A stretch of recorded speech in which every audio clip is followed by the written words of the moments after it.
Let's see. Okay. We should be visible now. Hello, everybody. And welcome to today's session of Shadows of Hamburg. I couldn't think of a cool name in 2 minutes, so... You know, Shadowrun that happens in Hamburg. It's a Shadowrun 5th edition actual play. And I'm just double checking if everything works. Apparently, no, the answer is not. Everything is not working. I have weird overlay issues. Okay, let's see. I'm gonna see if I can fix that. Can everybody hear everybody? Hello, MS. Hello, Distracted Unicorn. Please introduce yourselves. Hi, I'm Distracted Unicorn, also known as The Wife. And I'm MS. Rusty at Shadowrun. Really rusty.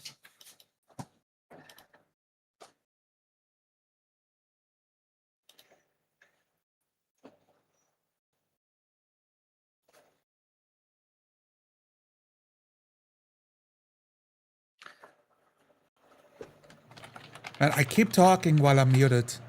We got my air trumpet here, we got Captain Conway here. And I pinged the Discord so people who wanna watch Shadowrun, they can. And see how this goes. How it's gonna go, man, I don't know. So we canceled twice already the last 2 weeks. And I'm always I always get jitters every time I run a game. I would say, like every good Shadowrun session, this is gonna go sideways.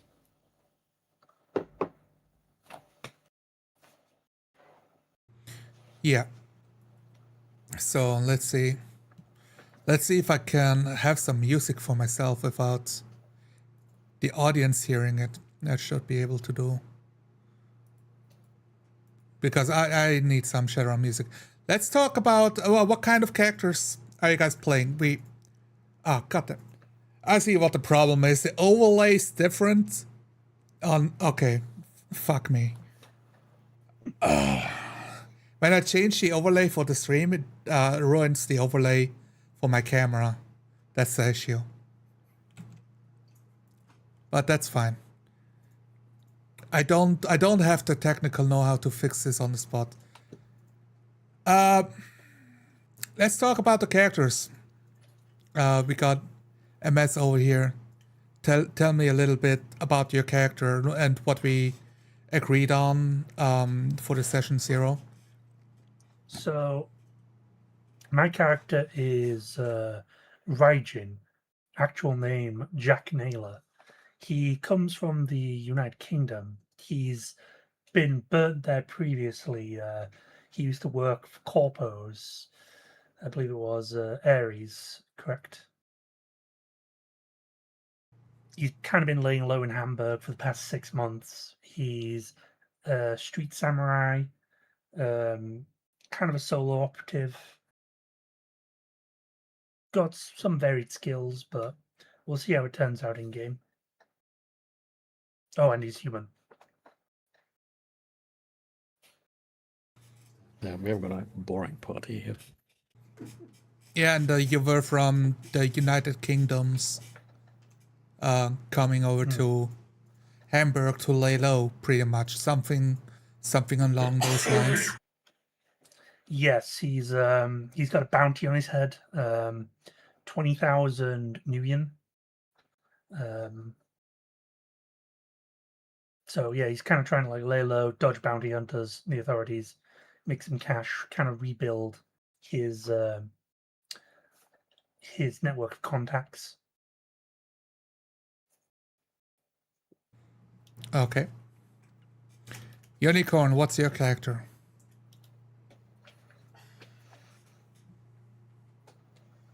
My character is also a human. He will be the pretentious image of a mage who moonlights as or pretends to be a private investigator, so the tax investigation doesn't bother him too much.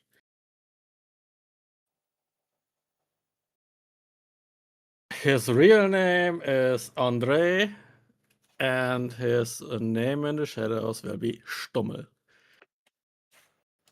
which is a very German word that basically the stub of the cigarette.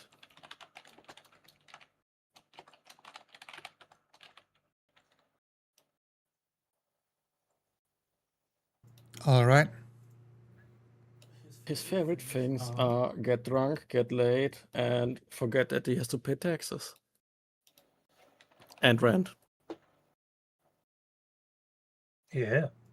So what do? You're a private investigator as a front, so you can do what? Pay taxes. No, I mean your character, because at this you didn't have a character 30 minutes ago. I don't know. I had a character. It was just. I don't know if you're mage, if you're fighting, what you plan to do. A bad impression. Fine. Fine. You don't have to answer the questions if you don't want to. Ask a better question.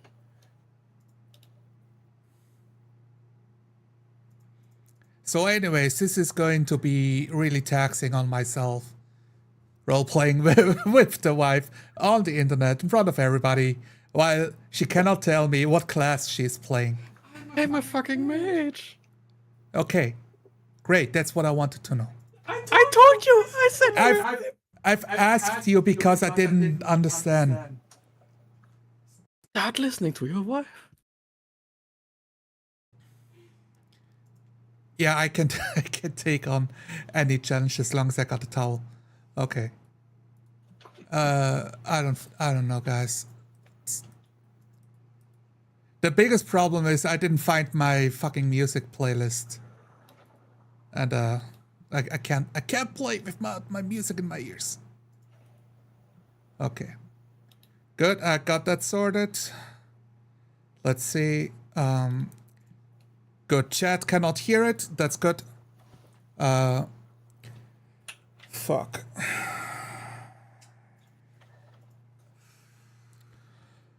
Let's talk about contacts. Did you guys write down any particular persons that I should be aware of, like some kind of contact that you want? Steiner, the fixer. He gives me the illegal jobs. And sometimes legal. I've got two. Herr Keller, which is Johnson for Germany. An elf.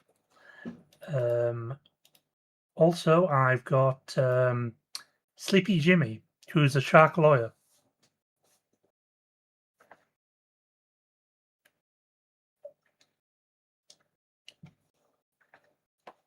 What was the name of the first one? It was an elf, and he did.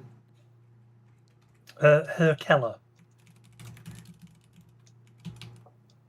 All right. Again, Mr. Johnson.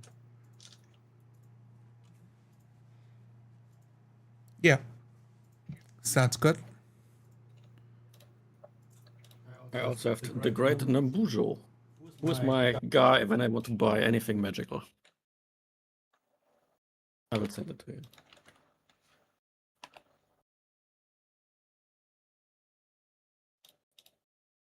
I will send you the PDF. Yeah. We will see how that goes. Usually I would have some time beforehand on contacts.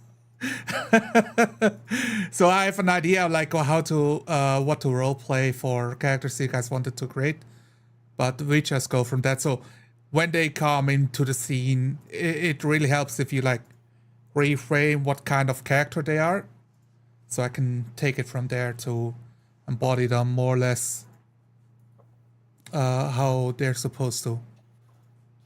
Sure. God. All right. I see the screenshot. So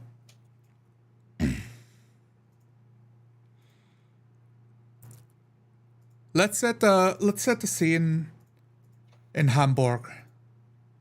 Okay, it's a large city. We are in the 2080s, I think. Did we have a precise year? I'm not quite sure. 2084 or something along those lines.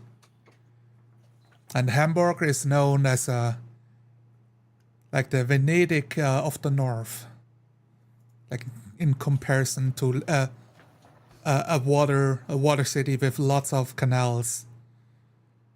It's a very international part of Germany, which is now known as the ADL.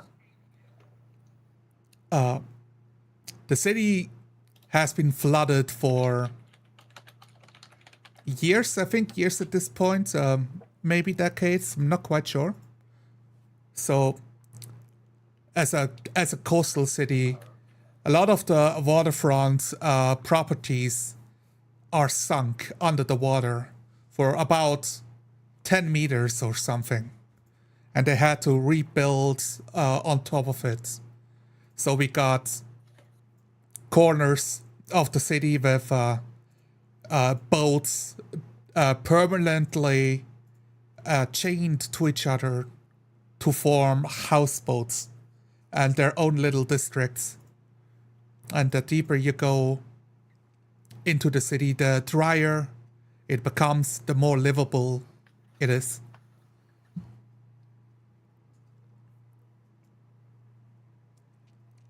It's right now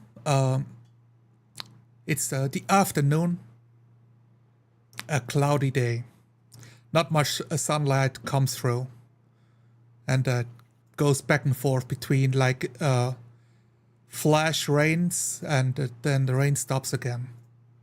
And that's been all day.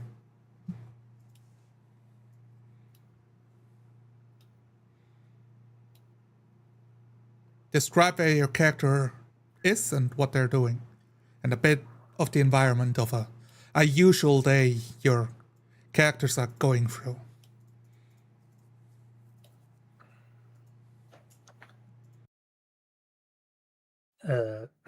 Jack is stood overlooking a sea of chained together boats, pontoons, from a raised gantry, smoking a cigarette. Seems pretty damp. In his eyes, he's going through his list of contacts, checking messages, flicks the cigarette into the water, sighs. Another day. Slowly reaches for another one. Puts it back in.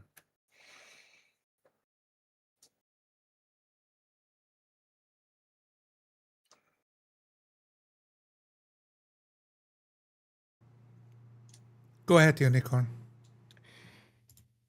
Andre wakes up on the floor of his apartment, looking down on himself, thinking, man, fuck. Gets up, checks the clock. Middle of the afternoon. Fuck. Wobbles over to his table, rubbing his eyes, looking for the bottle of scotch, taking two aspirin. The bottle is under the table. Fuck. Crawling under the table, banging his head on the table. I hate you right now. Get in my... He fills up a glass, takes two aspirin, and chucks the bottle. And then looks at the glass. Why? Why did I just do you? Daddy sits down, gets up, and walks over to his bathroom.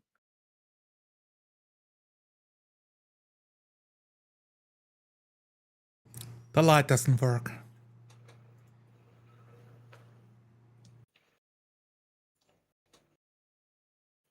I'm gonna repeat myself. Fuck. He just leaves the door open, sits down, does his business, washes his hands. By, The warm water is not working again. Why do I even pay rent here?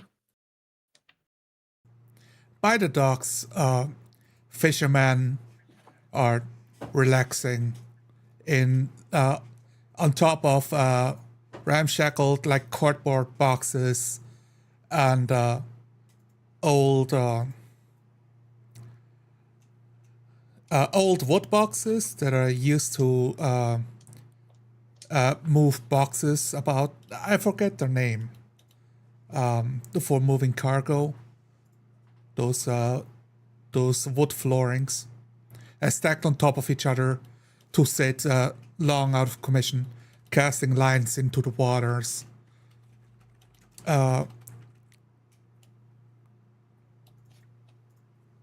Group of people about in the city, some of them moving from boat to boat, crossing those gangplanks built in between them, secured with ropes to each other.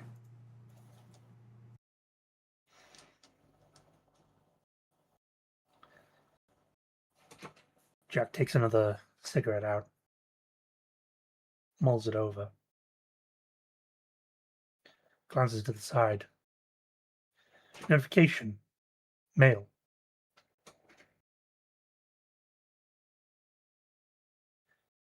Seems Jimmy wants to talk.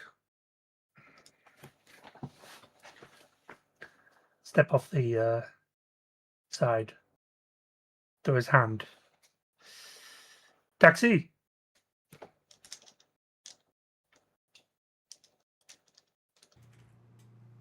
A small cab stops. Very, very old car. Opens up the back side door.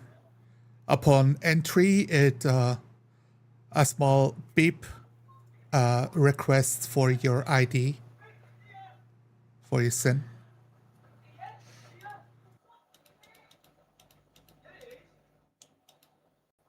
I tap the identification using my burner SIN. Take a seat in the cab. I kind of lean over. You know where Histugel law firm is? Saying moderately competent German. You're looking to go to a law firm. Which, a specific one or any? You know Jimmy? Many Jimmys in the city. Now I'm talking the Slippy Jimmy. Oh, he be having a reputation. All right, I find you, Jimmy. And he starts driving off into the streets. Take a seat. Buckle up. Unicorn. After having done his daily business, Andre looks up his comlink, calls up like, any calls?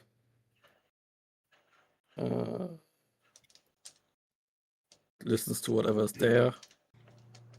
While he prepares to get dressed in the minimum way that is socially acceptable in this place. So he can go down to the stuffer shack to get his breakfast. And a new packet of cigarettes. And before the regret can finally get to him, new aspirin. A couple of messages. complaining about payments being late, and you've been warned time and again that they're cutting off your water supply for the week until you pay up.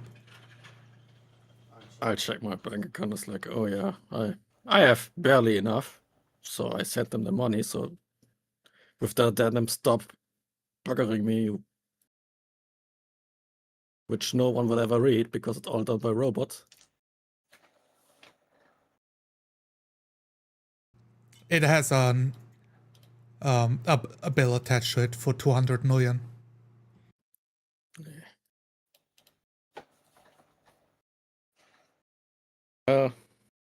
That's 200 million less for stuff that's more fun.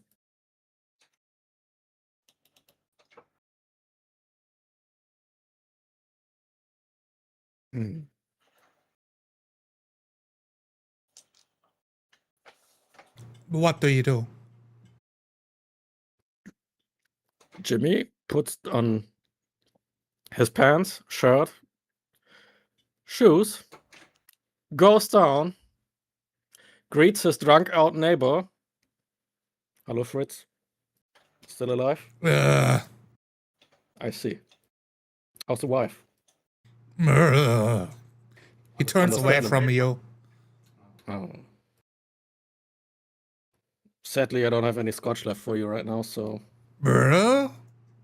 Rolls back. I mean, I can bring you some. You know, I'll be back. Don't do anything smart.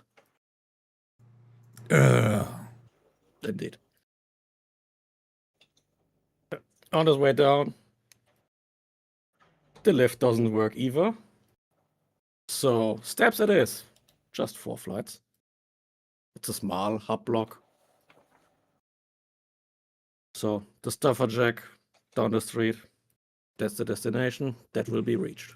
Grimy flooring, some syringes on the staircases themselves, graffiti on the wall. Understandable.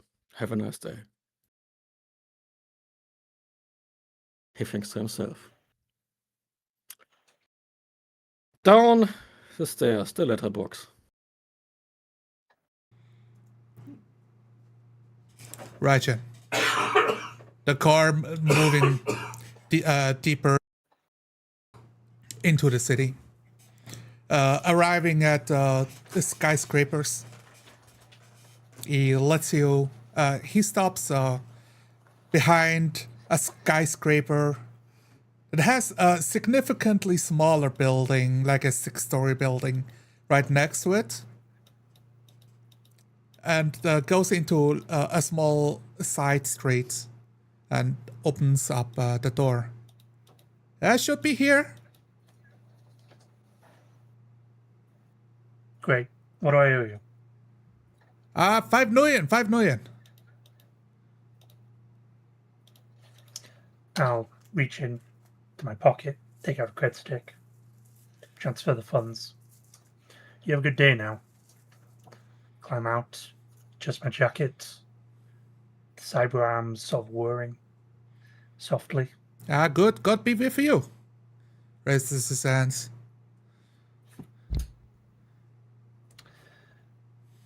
The door tries to close automatically, but it doesn't lock. So clanks against the mechanism a few times. Give it a push, give it a push. Plant my foot on it. Give it a shove. Some leverage. Clicks into place. And you hear him like yell through the door, "Thank you," as he starts driving off. Nothing works in this city. Turns to the back door of Jimmy's practice. Walks in through the door. Adjusting his jacket, so the holster on his handgun. Solicitors To his side. James Reginald Esquire. Law firm.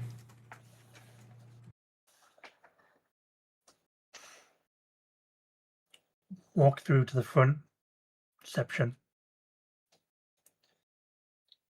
Jimmy about? Where a reception desk should be, instead is a clinically clean table made out of aluminum. And instead of a receptor, a hologram pops up. One of those programmable receivers. Welcome to James Reginald, Esquire. Who are you looking for? Cut the crap. Where's Jimmy? Jimmy is currently unavailable, as something overrides the programming mid-sentence. Ask again. Where's Jimmy? Are you getting a good kick? Jimmy is currently very busy with lucrative opportunities. Said out loud in Jimmy's voice, but with the female interspliced. So he's here or not?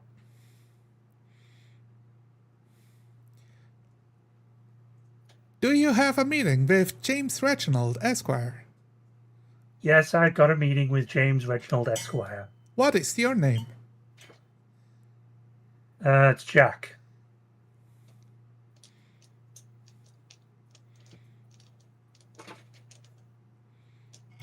It appears there's no meeting listed. Like, some footsteps can be heard behind another door where obviously somebody is in there. My hand instinctively rests itself on my gun. I look around. I look over my shoulder. There appears to be a shadow is cast through like a tiny inlaid window of the door that somebody is on the other side. Like somebody's trying to hide.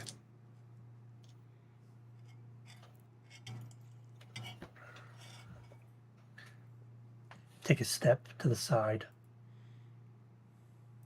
Give the door a good kick. Drawing my pistol. Pointing it. Scanning the room where the shadow is. The door flies open. On the inside, you hear a screech of a little girl as you see Sleepy Jimmy in his black suit drive up like a little girl. Ah! Standing on one leg. Please don't kill me. Oh, God. Fuck's sake, Jimmy. Click the safety.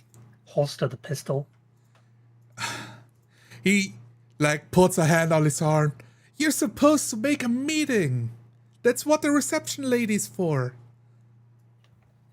Meeting. The message said urgent. Pretty sure you would have penciled that in. I can't. Take a step inside. That stuff gets recorded, man. I can't put that in on the... Fine. You're here. Pull up a chair. Screeches across the floor. In front of his desk. Sit down. That floor cost me a lot of money, you know that? Don't make a scratch in it. Artificial wood, eh? Yeah, the good kind, too. What do you got? He rolls his eyes and pulls up a cabinet, pulling out some old, dusty folders, and puts them on the table. As they hit the table, let's move to Unicorn.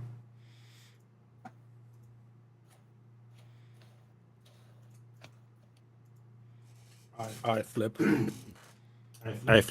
the soaked newspapers. Those go right in the trash. Goodbye.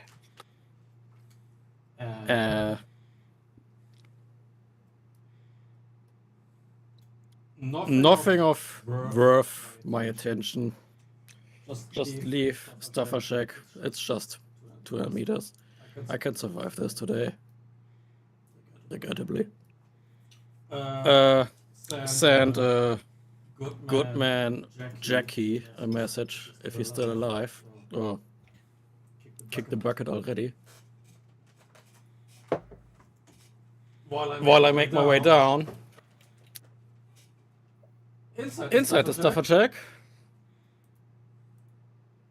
I just frozen soy burger patties, soy bread, 2 packs of cigarettes, scotch.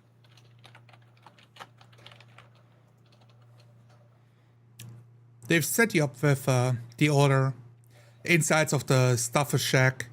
Relatively clean. Look like it's been cleaned out recently. A combination of a grocery store and a fast food joint. All my favorite things in one place. Wave to the cashier. Morning, Peter. Oh wait, afternoon. They look incredibly sleepy. Just like nod their heads. You look like shit.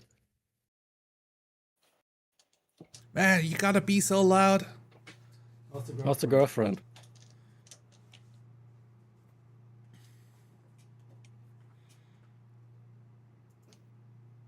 I don't want to talk about it.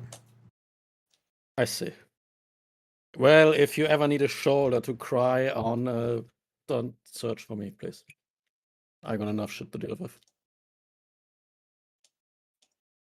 Oh yeah, you got a job?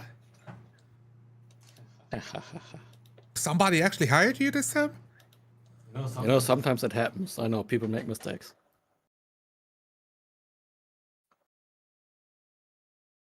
Okay, you're gonna take my payment now, or do I have to sit here and? Oh, you wanted to buy something? Fine. Jesus. Why else would anyone go into a Stuffer Shack, huh? I thought you came for the company. Your company? Doubtful. You are the exemplary of a sunshine citizen here, so I will remove myself from your presence so you can let others bask in it, I say. Thank you for choosing Stuffer Shack. I know that you're just saying it because they told you to. Well, you don't have to point it out. I like to point things out. It gives me pleasure. All right, well, there's the door. Good day to you too.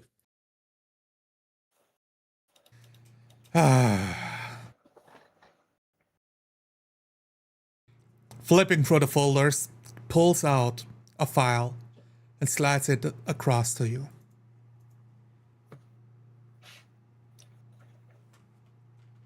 The image Picks it up. An image prominently on top of it with a clip attached onto the file of what looks to be a young kid, male, 10 or 11 years old.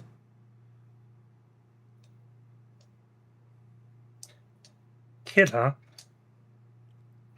He starts flicking on a cigarette with a cheap one and starts smoking on it. Yep, kid. Look over the brief.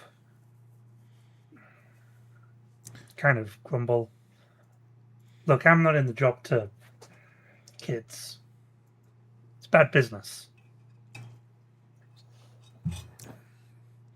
No, you see that one? And he taps on the photo. That one's gone. And It's a kid. my client is looking for somebody to bring him back.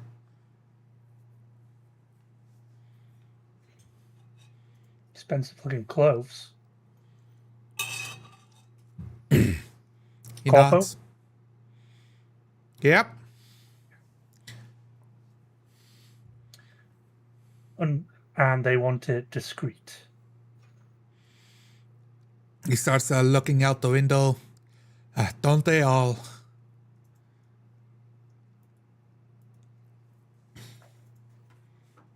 Do this, do that. Get things done. Don't make any noise. But they got some money. They put some money down on it. How much? Retrieval of the kid on turning him over, $5,000. 5G? How much was your cut? Oh well, I take 10% of commissions fee for making the contacts. Yeah, the finder's fee. Well, I found you 5G is already. a bit of a milk one. It's a bit of a milk one. Anything? Any extras they want? Come on, Jimmy, I can't do this for $5,000. Rent's due. He chuckles to you and like puts his fingers on the folder and starts sliding the back. Now, if you don't want a job, that's fine. From what I understand, this is less of a discreet business deal and more of a call out. As far as I know, every Shadowrunner in the city might be out on this bounty. You think you're too good for $5,000? My fingers press into the paper, start sliding it back. I didn't say I wouldn't take the job. I'm just saying, can you squeeze any more out of the client?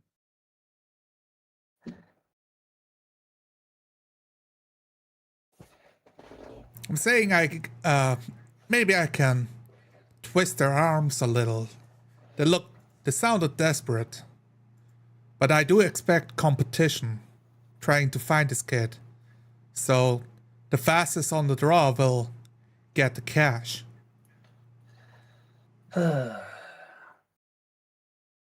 do you think the kid's being held? Points at the paper.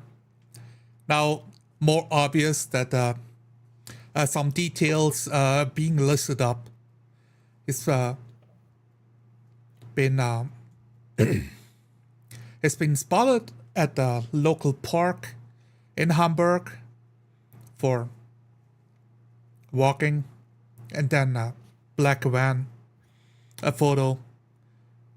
At the next one, the kid getting dragged in by men in black, making a open day kidnapping.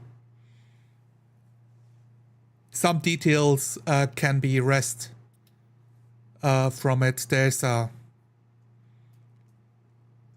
well, as you can see here, they got the car signs listed down and put it up for a police report, but that car cannot be found anywhere.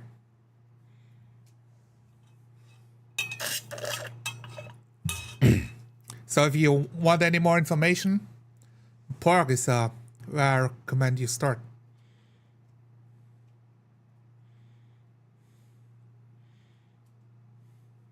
Alright. Looks like Discord is having some issues. Very weird. Let's see if Discord will catch itself.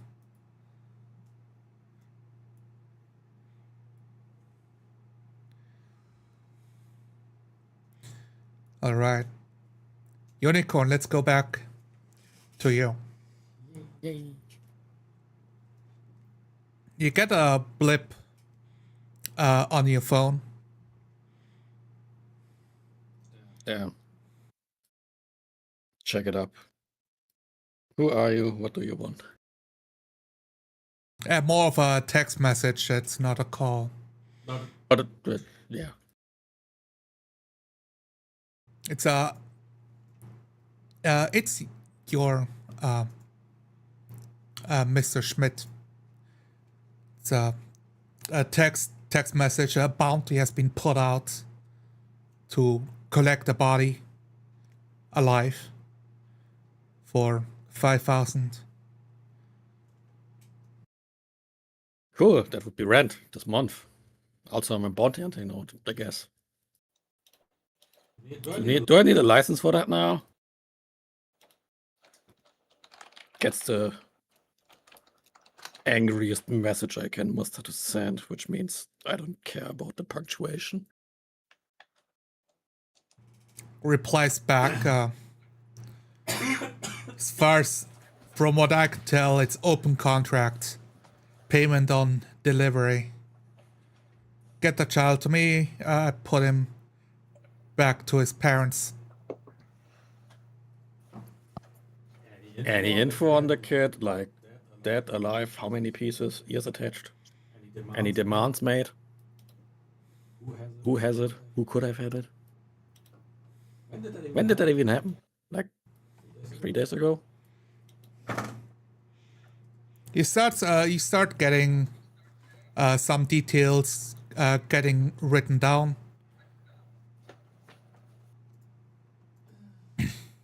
Let's go back to MS. How's the internet? Is it Discord or you good? I think it's Discord. Yep. All right. Technical issues. Wait. I'm not sure where it cut out, so I forgot where we were exactly. Looking over the details of the abduction. The kid got pulled into a black van. They got the serial number of the car itself, but police reports, which they tried to contact it first, came up with nothing. Now that would suggest either two things: the car doesn't exist, or the cops are crooked and are in on the deal. Well, we won't know until we get the kid back, or if your contact lets us know the deets.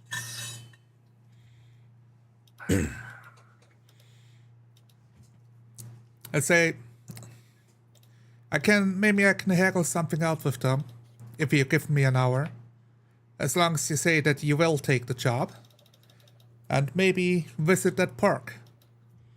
Or it's an open bounty. A few Shadowrunners will try to make their name with this one. Who knows who you're running into in the streets? Do you have a partner?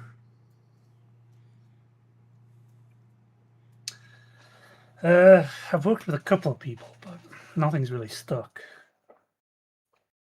These Germans, they tend to keep to themselves. You know what I mean?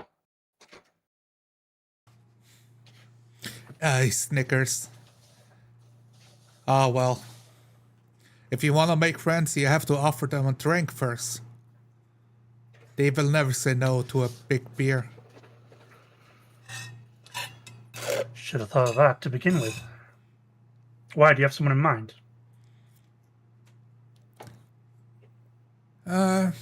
Scratches his chin.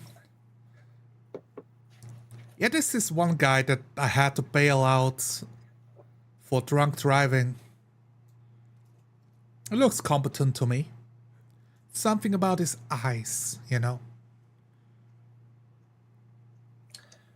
Glazed over? He makes Come on, DUI? he holds up his hands. Oh. Those guys are bad luck. I suppose I can work with them. Split the fee. 2.5 each. More than enough to cover rent for the month. Sounds good. Here's the number I got from him from bailing him out. Like scribbles it down on the file, hands it to you. Takes the paper, looks at it. It's added into my list of contacts. Cyber Eyes. Hand it back. I'll give him a call. Where did you say this park was again? Guess what? His perk? The park. Sorry, my German isn't too good. All right, yeah, of course. He takes a moment to type on his computer, and you get a ping for your open com link. That's more. It's an arrow that shows you in augmented reality the directions to the park itself. Not too far. I can hoof it on foot. Pleasure doing business, Jimmy. Let's get up and adjust my jacket. And don't forget, you better bring him back in one piece. They won't pay for damaged goods.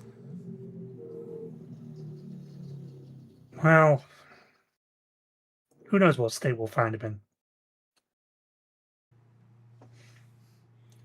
Takes out Good a luck. cigarette, puts it in. See you, Jimmy. Walks out towards the park. Bringing up the number on the comm link. Pausing for hitting dial. Next to the number, he wrote down Stummel. Contact name.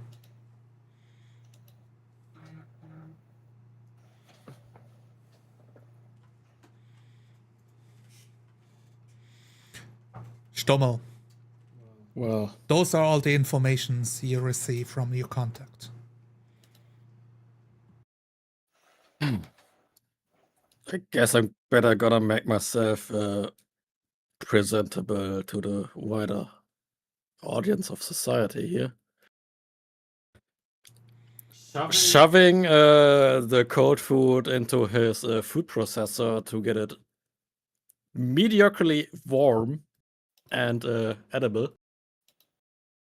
He jumps under the shower, takes the shortest shower possible. Not even shampooing, just rinse and done. The water doesn't work.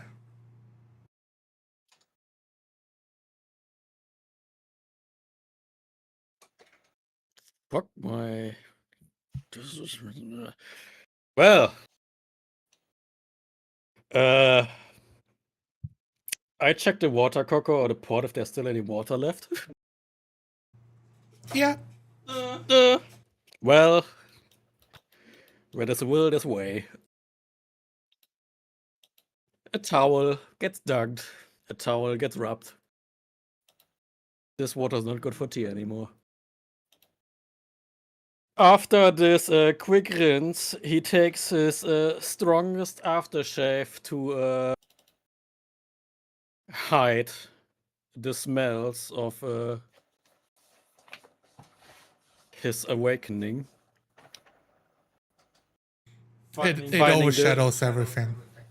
Good. Maybe it overshadows the misery of my own existence.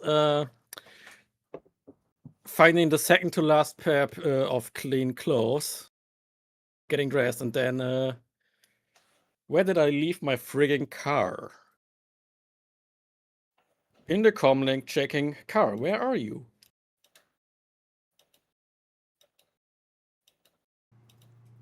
Oh. Why are you over there?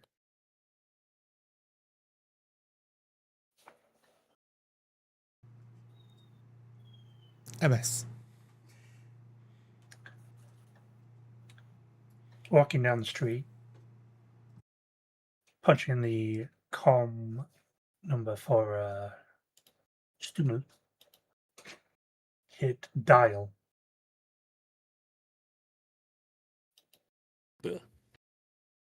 It beeps a few times. Once, twice, thrice. That's a voice like, who the, excuse me, hello, who's there and what can I do to you? A friend of a mutual acquaintance, Jimmy. Jimmy the lawyer. Oh. Yeah. Are you a cop? Nah. Do you think I'm a cop? Just calls you in. Yup. Come on. That happens. No. There's a job. Some kid's gone missing. Milk run. Eh, 2.5 right. G's in it for you. Ah, this is an offer to partner up. Sure, yeah. We can do that. Means I have lost one less person that will shoot me, I guess. If that's okay with you. Like, not shooting me. We'll see about that. Okay. He laughs. Do you have a car? Do I need to pick you up? Where are you? How many are you? It's just me. Good. I'll send you GPS coordinates of where I am. It's a park where the kid last was. Name's Raijin, by the way. Well, apparently you already know my name, so fuck that. I'm gonna be there in 20 or something. Don't die or something. In a park in Hamburg. Yeah, you got a point. I'll see you there. Yeah. Close the comm link. Abruptly. 20 minutes later, Sitting my card. What the park random spray. itself lightening up with people. Rain has started again and is picking up. People stopping their walks and getting home, or finding a place to sit indoors. Only young men and women walking about with 6 to 8 dogs at a time, trying to rush their part-time jobs they do on the side.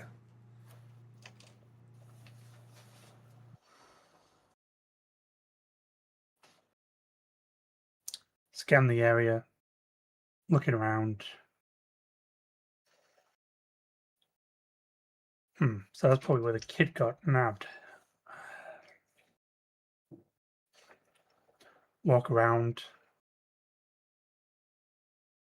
Look for someone homeless nearby. Probably been there a while.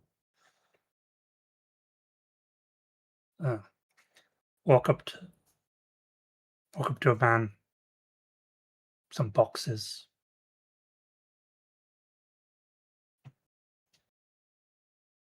You alive there?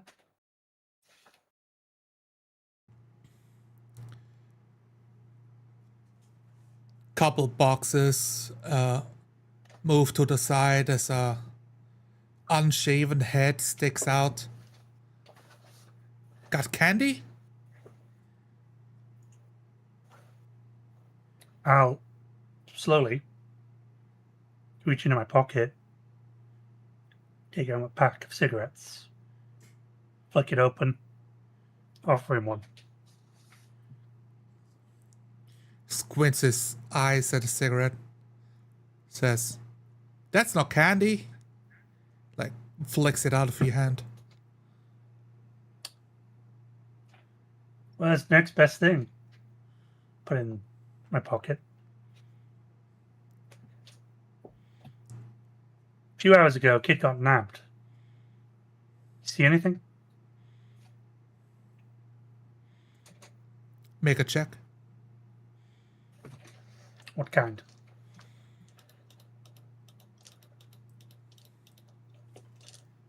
Trying to see, might be con. There's a couple of charisma checks.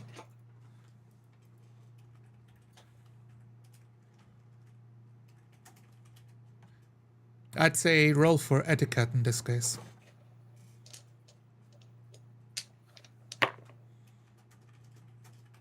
Nada. Nothing. No successes. He says, No candy, no info. Now go away. You're blocking the rain.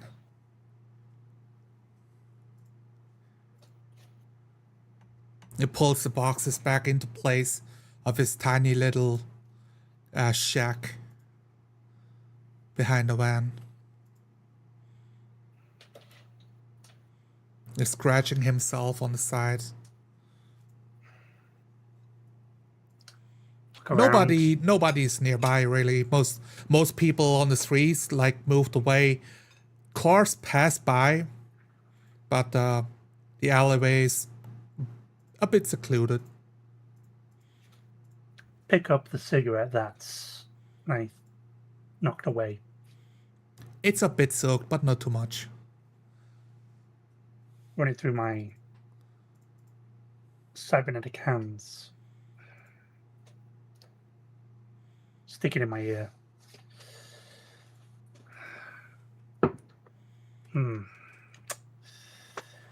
Case goes cold unless... Glance around, looking for any sort of old cameras, CCTV. Stommel. Yes.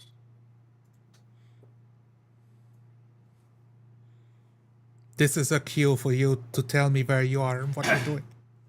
I'm just arriving at the edge of the park, looking for parking space that doesn't get my car impounded right after leaving it because of some overzealous traffic bot. Yeah, multiple parking towers exist nearby for this explicit purpose of visiting the park. Well, I leave my car and tell it, go park yourself. Slam the door shut. Open up the door. Get my stuff out first, then slam the door shut again. Your car drives away from you. I'm so proud of you. Then look around. I'm looking for someone who looks like a Raijin. As if I could see their names by looking at people. Pick my comlink up. Send Raijin a message like, where you at? I have arrived. A few cameras can be spotted in the area. The park itself also has multiple cameras, a bit more discreetly placed alongside the lampposts, decoratively, to not disturb the citizens too much. Some of the storefronts, especially cafes, lining the parks, having a couple security cameras pointing like halfway towards the park, halfway towards the verandas of chairs and tables where people would have a drink, some tea, some beer. Right now, most customers are inside. The comm link pops up with the message.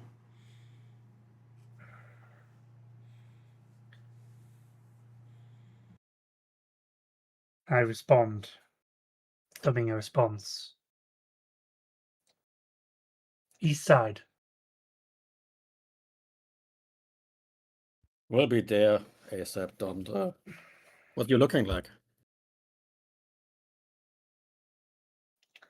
Give a brief description of appearance. 6'2",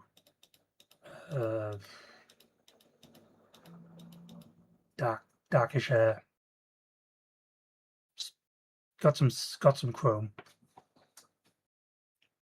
Leather jacket. Gray coat.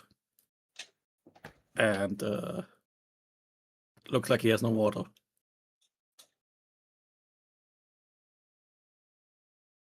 Yeah, I will make myself. I will make myself on my way to find the person described at the location given.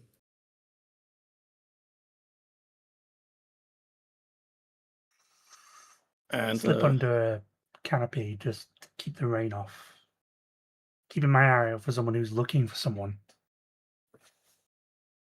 yeah, person in question doesn't even pretend to be stealthy. Like, just walks through the rain, plutch, plutch. You're both within eyesight of each other. I stare at him, eyes tired, sunken in. Approaching the rain. The rain is picking up. You must be Stummel. And you must be my compatriot for this endeavor. I reach up my hand, ready to have it crushed. I'll shake his hand. Not really putting any pressure on it. It's obviously cybernetic. Fascinating. Someone who doesn't crush the person of the colleague he meets for the first time. Some people like to flex the chrome. Yeah, some Bad people also idea. like to have their hands intact. Suppose so. Reach into a jacket pocket, take out a photo of the kid, hand it over. Yeah, I've seen that one. My stuff. Hams. This is a case of parallel evolution or what that's called again. You know when two things happen at the same time and Convergence. they have nothing. Yeah, convergence. Fuck that. Well, that's the English word. Yeah, Switch back to I German. can. What? I don't. Sure, okay, whatever you said. So we're still looking for a kid, in one piece preferably. Find anything yet? Well, there's a loco homeless guy. Been looking around. Cameras all about the place.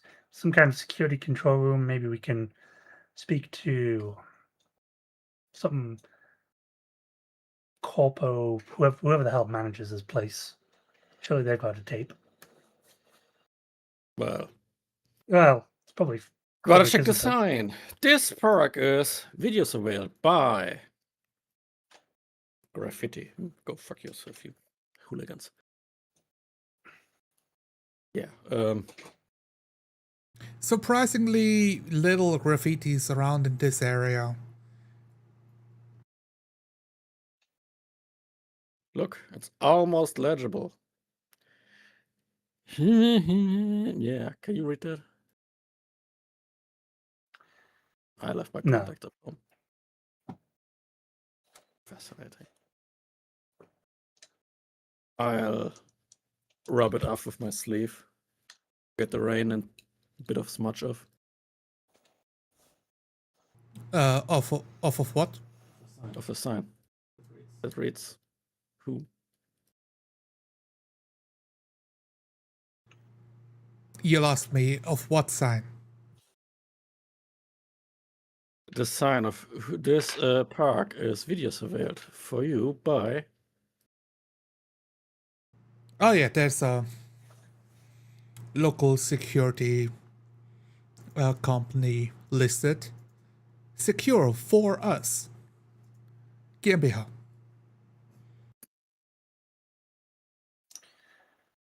I guess it's harder to come up with names nowadays. It's like band names, you know? After 100 years, you'd think that the people would have run out of them. I think you're forgetting where you are. This is Germany. That's not like names aren't supposed to be creative at this point because they've been doing the same names for 50 years by now. Well, I'm gonna give this person a call. Maybe they will cooperate. Don't get your hopes up. Well, depends if they're a mall cop or not. I'm sure we can get some answers out of them. A car stops by the park. Nearby, two people get out. Very loud music playing from the car. The two people having short haired, wearing muscle shirts quite jacked bodies, like talking to each other. Come on, let's find out some information. As they appear to be looking about on the park, commenting back and forth. You don't happen to know how to look inconspicuous, do you, Rajan? Take the cigarette from my ear. Start lighting it up. Shit lighter. I hold my hand No. over the cigarette so it doesn't get...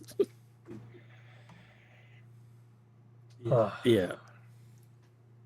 Well, if those two Jimbos there bother us, then I don't know. Punch them? What do you do? I have to punch them. I'm gonna call them and see what they can tell us. So I much these punch guys? in I punch in the number of the comlink. Quick the dial button. And listen to this beautiful listen to this beautiful elevator music. Always puts you to sleep.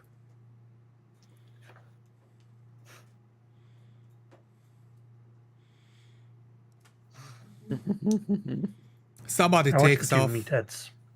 Go ahead. I watched the two meatheads while Stumal is making the call. They appear to be arguing over something. Then one of them points at the cafe. The other one walks inside, like rolls his shoulders, straightens his back a bit, pretends to belong, which he doesn't, and walks inside. The other guy standing outside, very much impatiently stalking left and right, like walking back and forth, looking about for anyone who stands out of place, scanning the area. Hello, this is us, standing out of place. Secure for us. What can I do for you? Oh God! Yeah, I didn't mean to hear Apologies. that. Hallo, das ist Matthias Müller hier, Privat Investigator.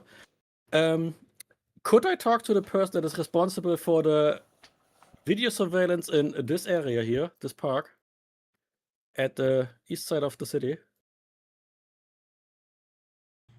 An investigator.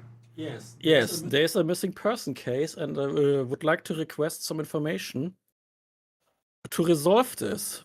There's a family missing their child, and I was hired to find this child as soon as possible to ensure the health and safety. Roll your negotiations.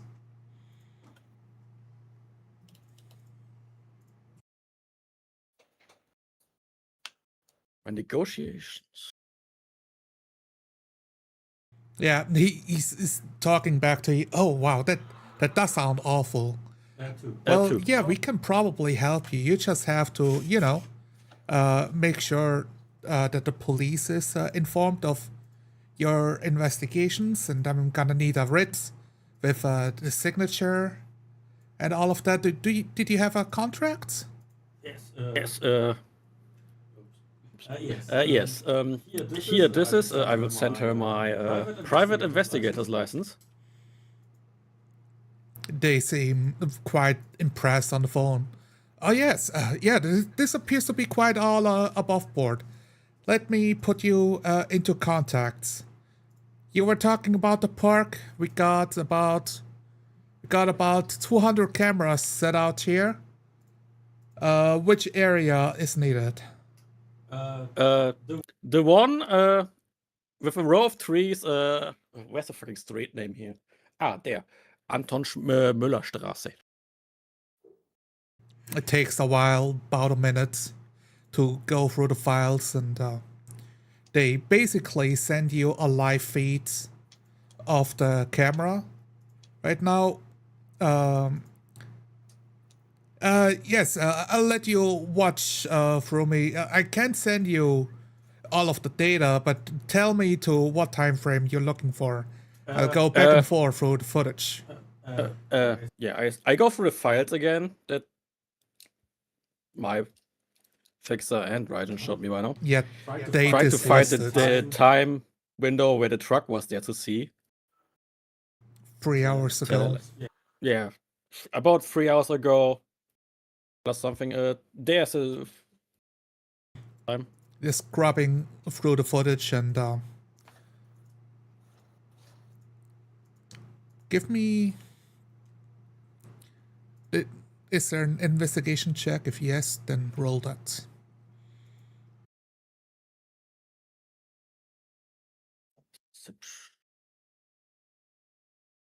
As you both work through the footage to It's just find the right spot and how much information you can glean from it.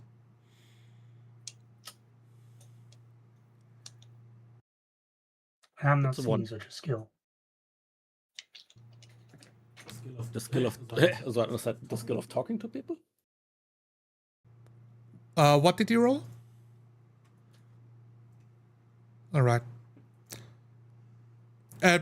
Footage stops at a conspicuously black truck. It stops. You see a man get out of the side door and get a pretty good frame of themselves. I would save that picture. Was I talking to a lady or a mister? A guy. Mister, could you what's it called? Go back and forward. Maybe we can see the license plate. That would be very helpful. Probably not, but well, we can try. The license plate is visible as the contract already stipulated. It's been run by the police. Yeah. That. Any more faces, or that like? It's got a good frame of the face itself. You see the bomber jacket the guy is wearing, with the imagery of a green cartoon dragon on the backside, and a few patches on the jacket itself, like sewn into. It doesn't look corporate. Looks like hand stitched, like modified. Guy couldn't decide which club to belong, so he joined all of them. If you find any more information, here's my number. It would be so grateful if you find anything else. Right, Jen. As this is happening, the other guy is walking about by the park, starts walking by in your direction, getting closer.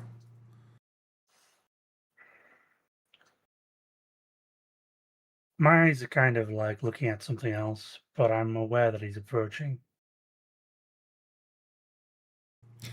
So I cough and take a glance at him as he's approaching. make a. It's not stealth. There's a skill for this, like blending in. Say. Otherwise, I'm happy if you want to roll sneaking for blending in. Sure. I'll roll calm. All right. 2 successes.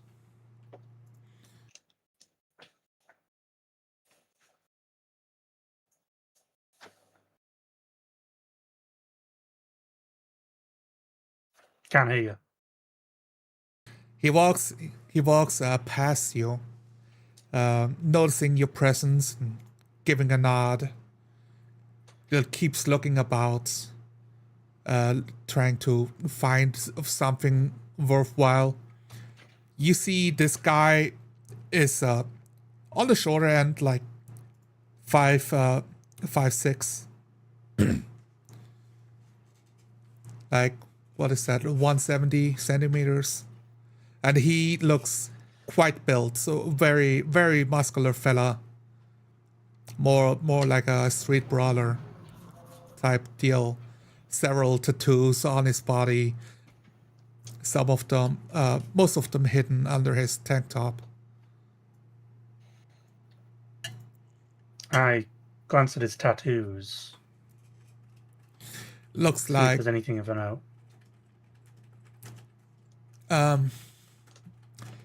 knowledge check. If you have anything about gangs, a I've roll. got Shadow Community, but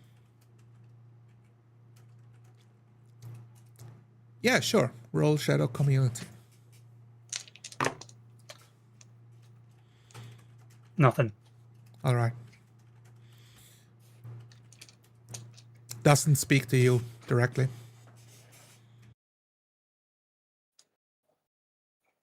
Keeps on Take a walking and draft. starts talking to a few passersby that are standing there. I glance to Stonewall. With sort of a nod. That Stummel. indicates that he may be trouble. Yeah. Stummer.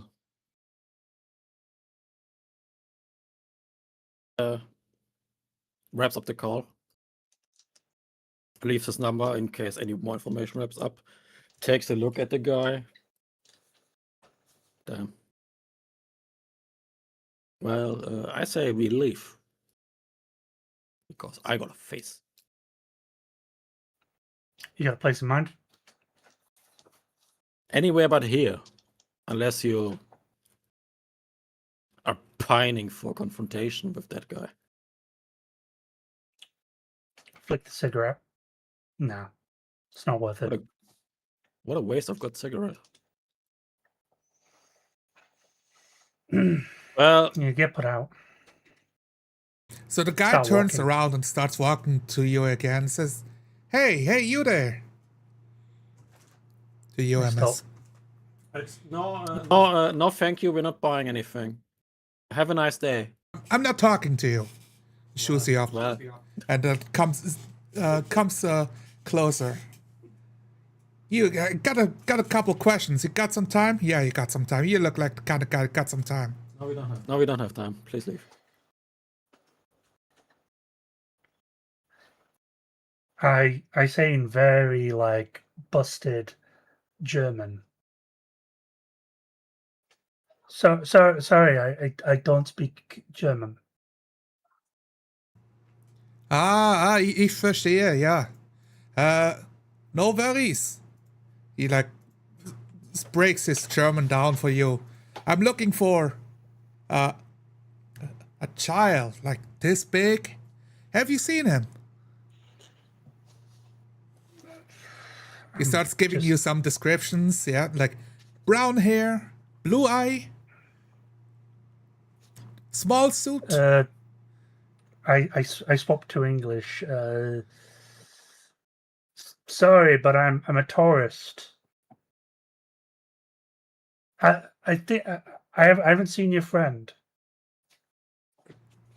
Roll me a con as he looks over the cyberware of your arms. Let's see. No successes and rolled a 1. Which I believe is a glitch. No. It's like his smile like freezes in place and he squints his eyes a little. I don't know, you don't look like the tourist type to me, pal. Those are quite some heavy guns you got there. Like, all in German, you know, guns, Waffe, yes? And he like reaches out for your biceps to like squeeze it. I slap the hand away with my hand. No touching the chrome, I say in German. Sternly. He laughs.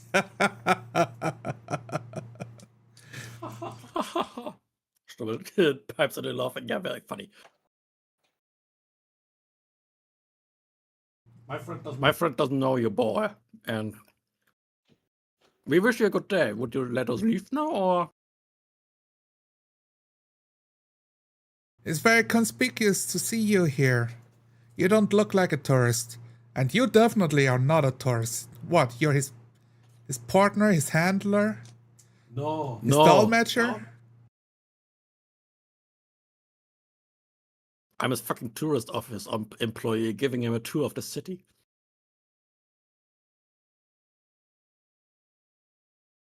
Make a I'm con just staring check. at this man. You get a -1 die because that was really not convincing at all. It's the 2. 2 successes. It's Mhm. like, all right. Hey, chill. All good. I'm just saying, it's a really good chrome you got there. Gotta get me into contact where you got this from. I need some of that. Yeah. Right, see you around, brother. He's like, turns away, keeping a smile on him. My posture relaxes. Start taking a few steps back. Turn 90 degrees. Start walking away. Motion for Stumel to come. I grab him by the collar and pull him along in the direction of my car. Let's go over there. I have a car over there. So less walking, more comfortably sitting in not the rain. The car is on the Listen, I want a fourth distance. the 4th floor of a massive car tower. Yeah, I call it over. You hungry? You hungry? I'm hungry. I only had some mildly warm burger. Let's find a lead on that kid. Oh yeah, first. lead. If there's a I'll stuff shack show on him the the way, we can stop by. I'm pretty sure there's they can always drive a things stuff and check on the nowadays. way, my friend. You know this ugly mug here? Show him the face of the guy who got kidnapped the kid. My chin, try and think through. Green dragon tat. Green dragon patch. Is that another one of these hooligan clubs? One success on Shadow Community.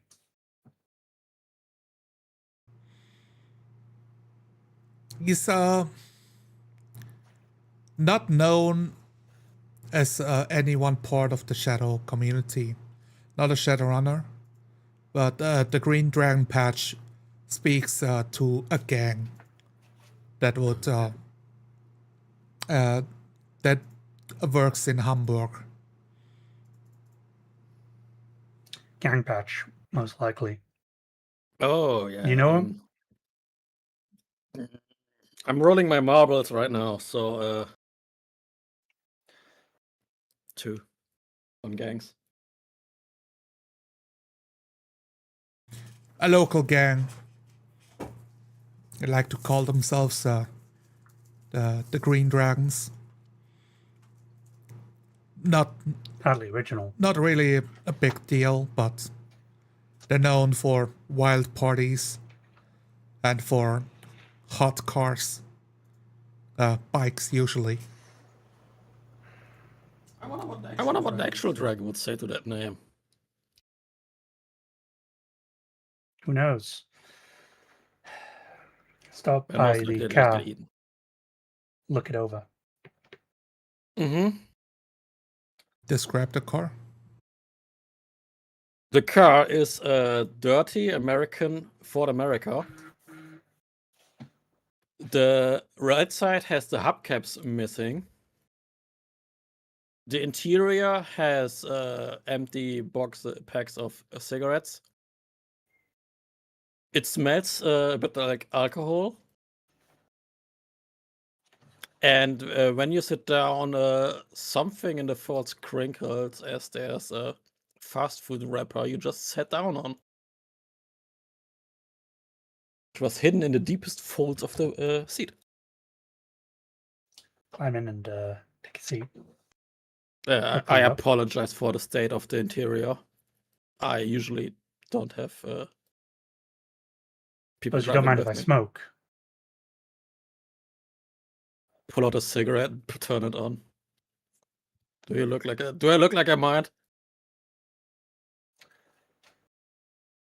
So, What's your favorite brand?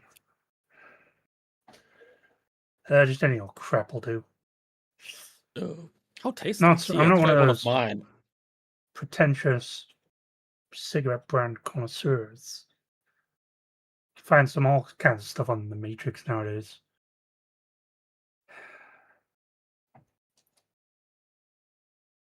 I like me some stuff that makes me forget.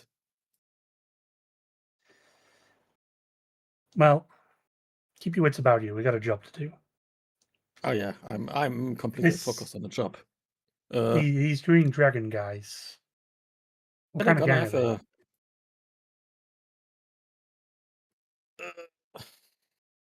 what's that name again? Fuck, I forgot the name. The guys that Gang? do vehicles. You Booster I don't gang. know. Yeah, maybe. Something like that. I'm pretty sure you're alright, and I have no idea. So Motorcycles. Do you have any idea where they hang out? the problem with this motorized gangs is they can be a bit mobile. They might have a garage or safe house. Well, we need an inn. We don't need to go in all guns blazing. And they'll probably outnumber us anyway. I mean, if we find them, we find the guy, and Yeah. True. how about you call your friend Jimmy? Maybe he has some connections that can tell us, like, who's that fucker and where's his house? Yeah, sure. gonna-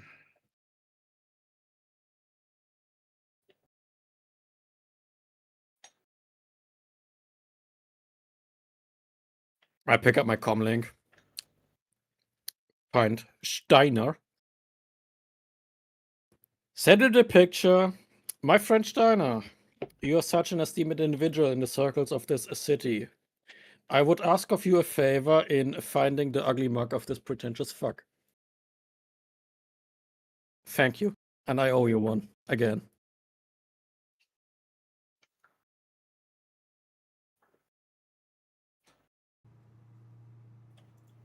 You receive a message of, I'll see what I can do. Most grateful. MS. Well, I kind of like send the pic to Jimmy saying, clear picture of him. You know this guy? Green Dragons.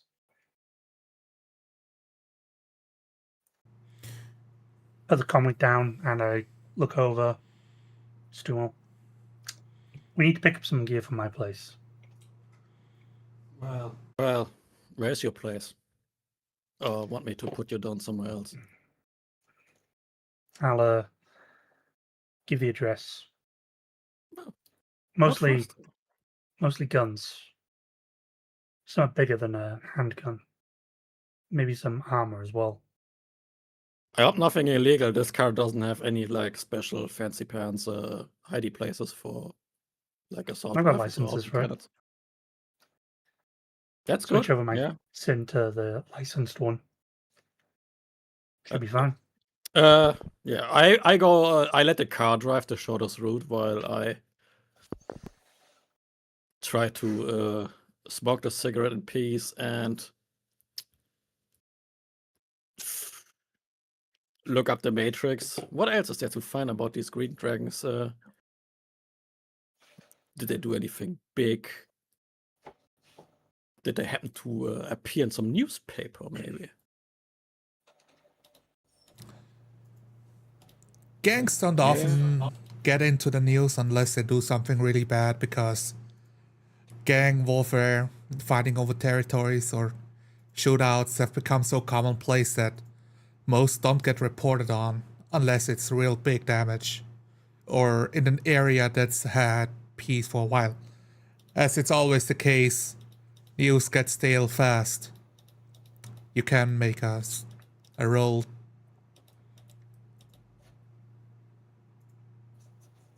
Perusing the news, I would say something like which one is it? Computers. The context will get back to you within like 30 minutes. They send you a message that they're perusing what they know. Give them some time.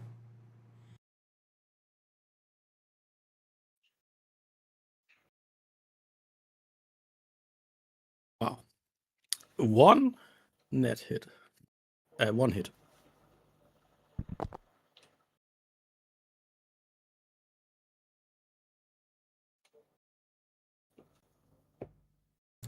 The Green Dragons are denoted as a gang. Particularly, there's one news article that talks about the nightlife racing scene in Hamburg. That's talking more about it, like the cool races that can happen and the tuned up cars that show up. And on a side note, it's listed. One of the racers is listed as a member of the Green Dragon. Damn cats these days. More than that, you cannot find with one hit. My friend, you don't happen to be like acquainted with the local racing scene? Street racing, specifically? No, not really. I would say that I don't really have an in for that, but I think I've seen them. I've seen them congregate around some old factory, machine shop kind of place. Could possibly try that. Right into the hornet's nest, I guess. That's why we wanted the gear. Yeah. Is there anything you want to bring? I already lost my hope on this world, so no, I don't got nothing. I mean, if you just need a small gun, there's like one in the glove box, but No, I'm thinking something more bigger. Don't worry. wow. You haven't even seen my piece and you're already judging its size. I didn't take you for a big gun person.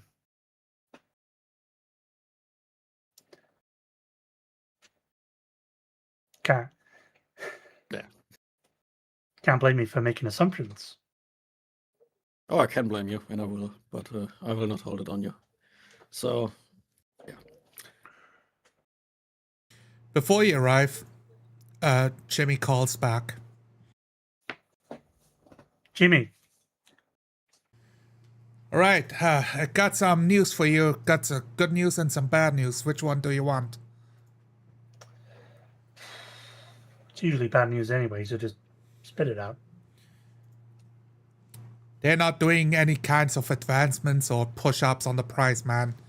It's 5,000 or walk away. They feel very confident in the amount of contacts that came back to accept the bounty, so kind of a finders keepers type situation. Sorry, pal. Well, you should have seen some of the chummers we saw at the park scouting the place. Absolute dregs. Oh my god. Somebody's definitely breaking the law tonight. I'm excited. Good business for me. What's the good news? Good news is I know the location of the Green Dragons. I'll just give me a moment. Putting it on loud. Turn on loudspeaker. Go on. You see, they visit a very specific car shop regularly. It's known for its tune-ups of vehicles, very much above board, or so at least their licenses is. But they do the illegal chroming in that car shop. You go there, you got your contact. Grooming, we talking. We're talking Cyberpunk? cars. We're talking tuning up your vehicles, motorcycles, cars. They even do what are they called again? Boats. They even do boats, man. Damn, who does a boat in Hamburg these days? Big into jet ski racing, probably. Yeah, just send us the address. We'll case the joint out, see if we can find our man. You think they will take kindly to us just appearing and asking questions? I Well, we don't just really have an in, let do you we? know the area is pretty run down. If you run into any trouble or gunshot gets fired, by the time the police arrives, well, 10 minutes will have been passed, you know? So, don't bleed out on me. Oh, 10 minutes, I like those odds. It's 10 minutes to get away. Yeah. It's a lot of Okay. time to bleed out. Thanks, Jimmy. I'll keep that in mind. Sure, pal. Stay alive, man. Hangs up on you. Damn, Jimmy, old sock. Let me guess, he told you when I was taken in for a DUI? Drunk He driving. texted everyone. Just for information, I wasn't driving. I was on the seat that you're sitting on, and my car was driving on its own. Yeah, but I was very drunk. Yeah, And but the you know cop the was a piece of cops. shit. Yeah, they do that. Yeah, I think he just took me in because I vomited on his shoes, so... Yeah, they're going to keep those things clean. Yeah, it's just over here. I just park up there. I'll be 5 minutes. Yeah, sure, take your time. Open the door. Climb out. Walk into the multi-story old tower block. Head downstairs to a dingy apartment. Open it up. Walk over to my bed. Throw the mattress up. Grab like several bags, kit. Put the mattress down. Sling it over my shoulder. Walk out the door. Lock it behind me. Start heading back up.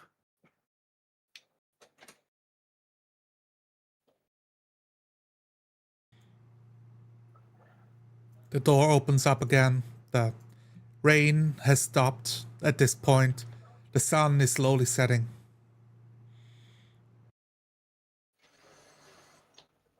Climb back into the car. Throw bags into the back seat. Take my seat Got again. everything? Yep. Guns, armor, toilet break. No time for a piss. There's always time for piss. Sure, you got a few bottles around here. Yeah, there should be an empty one under your seat, so enjoy that one, I guess. I'm good. Did you know that when you die, the first thing your body does is evacuate everything that's inside you? Yeah. Kind of unpleasant for the first responders, so... It's true. Ever shot someone in the stomach? No, it should really punch people in the stomach, because shooting is kind of... The gun is more like for... what do you call it? A tool of... yeah, let's call it intimidation. Yeah, they if you shoot them in the stomach or intestines, it smells real bad. I can figure it out. It's like extra entrance to the insides, right? So what's the worst is if you cut someone open, stomach. Oh, that sounds disgusting. Where are we going?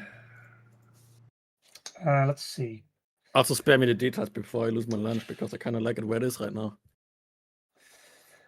See, if we park up about 500 meters away, somewhere discreet.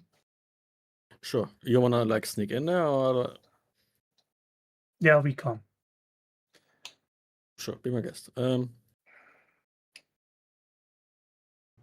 Driving out of the district onto one of the superhighways, traversing east to the east side of Hamburg, changing districts from high rises and skyscrapers more towards like very dingy, rundown neighborhoods. Police rarely do the patrols here. It's just not worth the government funds to send them on patrols. Takes about an hour to arrive in the location. Start on board, taking my jacket off, throw it in the back, shirt off, chameleon suit underneath. Nice packs. The suit tends to enhance it a little bit. Form-fitting black weave, currently turned off, absorbing any light, so it doesn't reflect off your body. Fancy. Yeah, just park up here. Yeah, okay. Pull over. Climb out of the car, open the back door, pull one of the bags out, unzip it, throw it open. There's a modified Colt M23 red dot, flashlight, suppressor, several mags.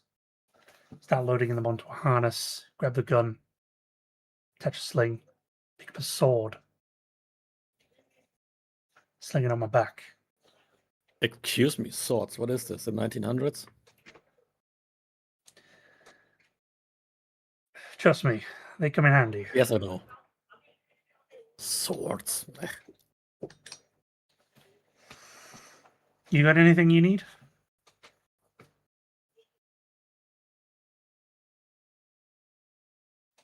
Oh, there's some armor there. There's armor, just a regular jack and a helmet. I'm fine. I don't expect to get shot at. So, you wanna go in there alone or? I'll scout the place out. See if there's any entrances. Get the vibe. Stand right there for a second. Okay.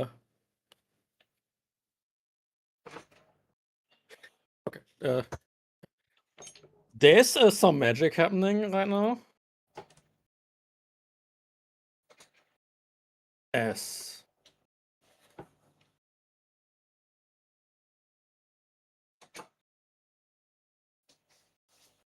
Okay, 4 hits. That needs to be notified.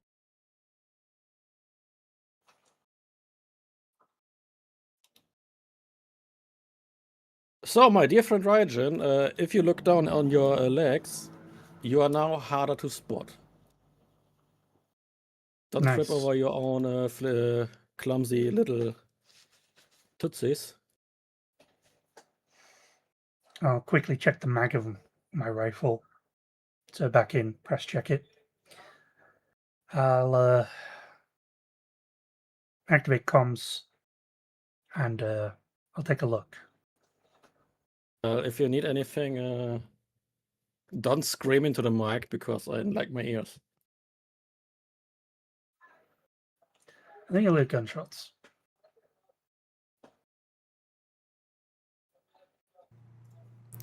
He says as some blood runs down his nose. Ignore that, that's completely fine. Gotcha. Reginald will turn and start moving at a steady jog towards the Green Dragon's compound, looking to take potentially higher ground, scout the area out, determine any entrances, and generally what the vibe is, what's going on. The surroundings are very run-down, low-income neighborhoods. People live here, but only because they grew up here or have no other place to go. You see, like somebody walking around with what are they called? With the shopping carts, like full of stuff, almost like nomadic hobos traveling from street to street to beg for money. You see the girls walking about like home girls, parts of the gang in skimpy outfits. Guys are like rolling dice at the corners, betting money with each other. At the corner itself, you have it's a corner store. The car shop itself, advertising titled "Steel Wheels" in big neon signs. A couple of cars parked outside, polished clean as new vehicles that are purchasable. They're the cars themselves, like inside, like glass domes, to avoid the slinging of mud and shit and other stuffs from the neighbors, so they don't actually get damaged by the locals. Massive garage leading, side entrance inside.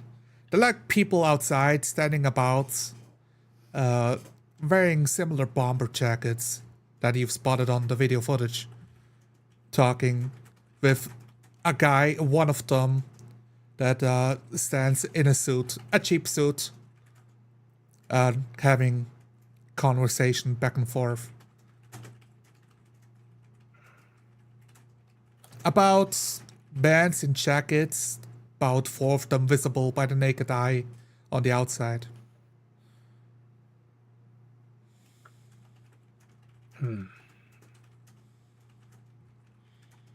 See a bunch of guys. One in cheap suit. Not our guy, though.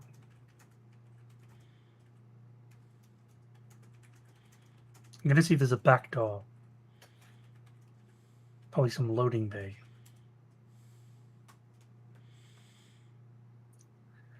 Sort of rise from my crouched position. Quickly move to the other side of the street. Looking for an alleyway. There is imagine rows of houses lining the store itself. Every once in a while, there's side streets that leads in between the houses to a place where the locals would park their cars on the insides, and also sometimes they would have tiny parks there. In these areas, none of those parks are well kept or maintained, mostly used as drug dens or partying with the locals. The alleyway as a back entrance for vehicles. You want to go there? Taking my rifle into my hands, I start approaching the entrance. Duck down towards the door. Side of the door. Listening. See if there's anyone on the other side. The alleyway itself is more or less open. There's a gate, but the gate itself is not closed. That leads to the block of housings to the insides. It's like an open space in the middle.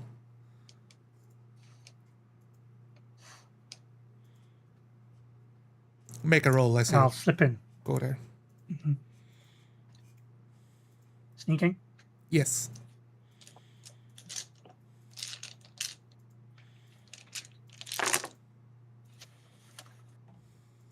It's 4 5s and 6s, right? 5s and 6s for Shadowrun. 4 is for earlier editions. third edition? 2 hits.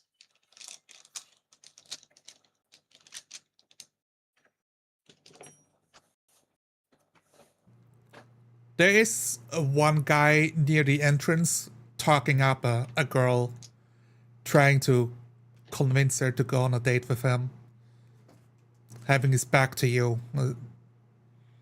as you are slipping into the alleyway.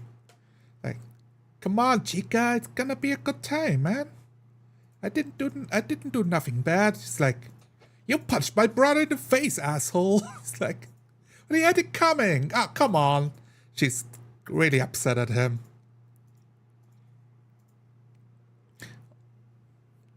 Delving past. On the insides, couple people, elderly folk, sitting on their veranda on their back porches, smoking or drinking. Some of them playing loud music. There's some children there as well, and as well as more gang members, about 8 of them. It's a pretty large area. Some of it, they're like literal trash heaps at some places of like broken bicycles or broken car. Some of them appear to be cars that have been brought back and are being gutted, so they're like completely empty chassis. Pause. Look at gang members. Try and find our man. Say quietly into the comlink. Not seen our guy yet. Place is crawling with him. Got any cyber eyes or something by chance? So I can. Yeah. Hold on. I'll give you a feed. Yeah, I like watching. The feed opens up. The resolution is pretty bad. These locations, not much. The bandwidth is pretty bad, so the noise gets in the way of the feed. Damn, I can count the. What are they called again? The figures on the screen. Oh, yeah, pixies. You're smart. I'm not that technically versed. I know how to use my toaster, so, and my comlink. I'm gonna do a quick checkup for magics. So don't try to talk to me because there will be nobody listening. Sure. I'll hit you up when I'm back. Yeah. Good old Stommel concentrates shortly, sinks into the chair, reclines it, sighs deeply as his immaterial astral perception scoots out of his pants and onto the dimly lit streets of this godforsaken place to check for anything magically interesting to his now disembodied spirit. Walking down the same path that his comrade in arms took earlier. See if any spirits might be present. Yep, there's one there. No, that's leaving. Goodbye to you. A place is not more or less active than any other place. Couple of local sprites, especially dung sprites, enjoying the chaos that is that are the trash heaps in this area.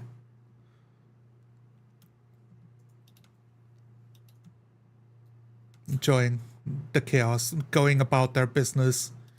One of them like stops floating about and turns around to look at you. Hello, dear existence of immaterial personage. Would you be willing to answer us a few of my questions? It floats a bit closer. Yes, that is quite close. It blinks. I break back. Hmm? Yes.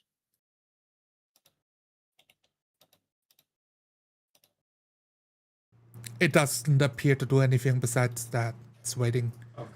Okay. I have you know that as a child, I won nearly all the staring contests I participated in. So this will take a while. Are you gonna ask a question or what?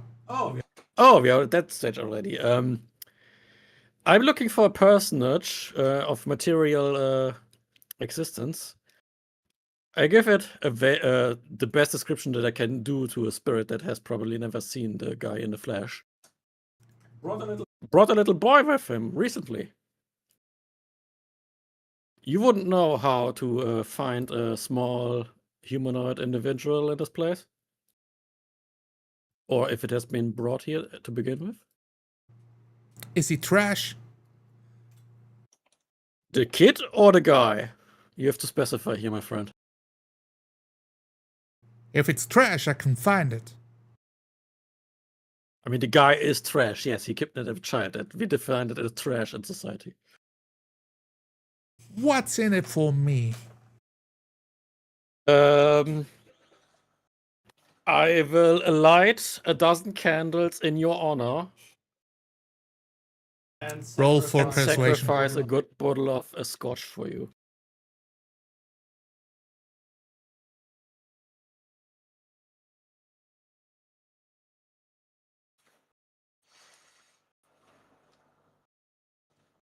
That is a 2 hits. A full bottle? A full bottle, my friend. And I will cry a sad tear because that bottle would have made me happy. And very drunk.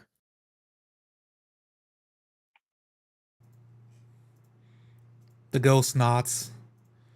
The outline of a man with a hunchback itself drifting through the immaterial space.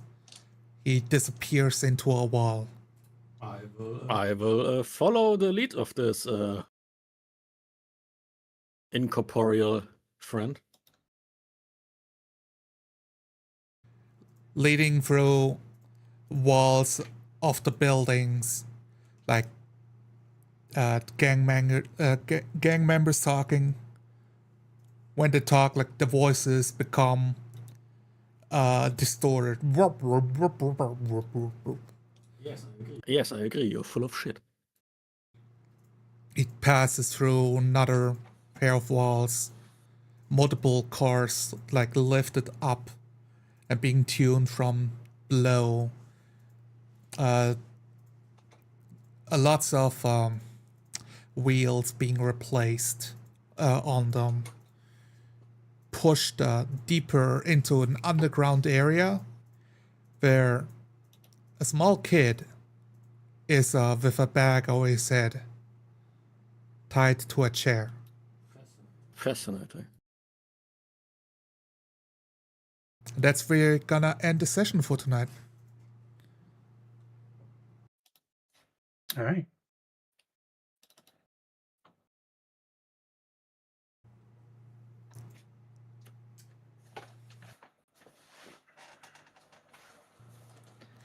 Well, that was fun.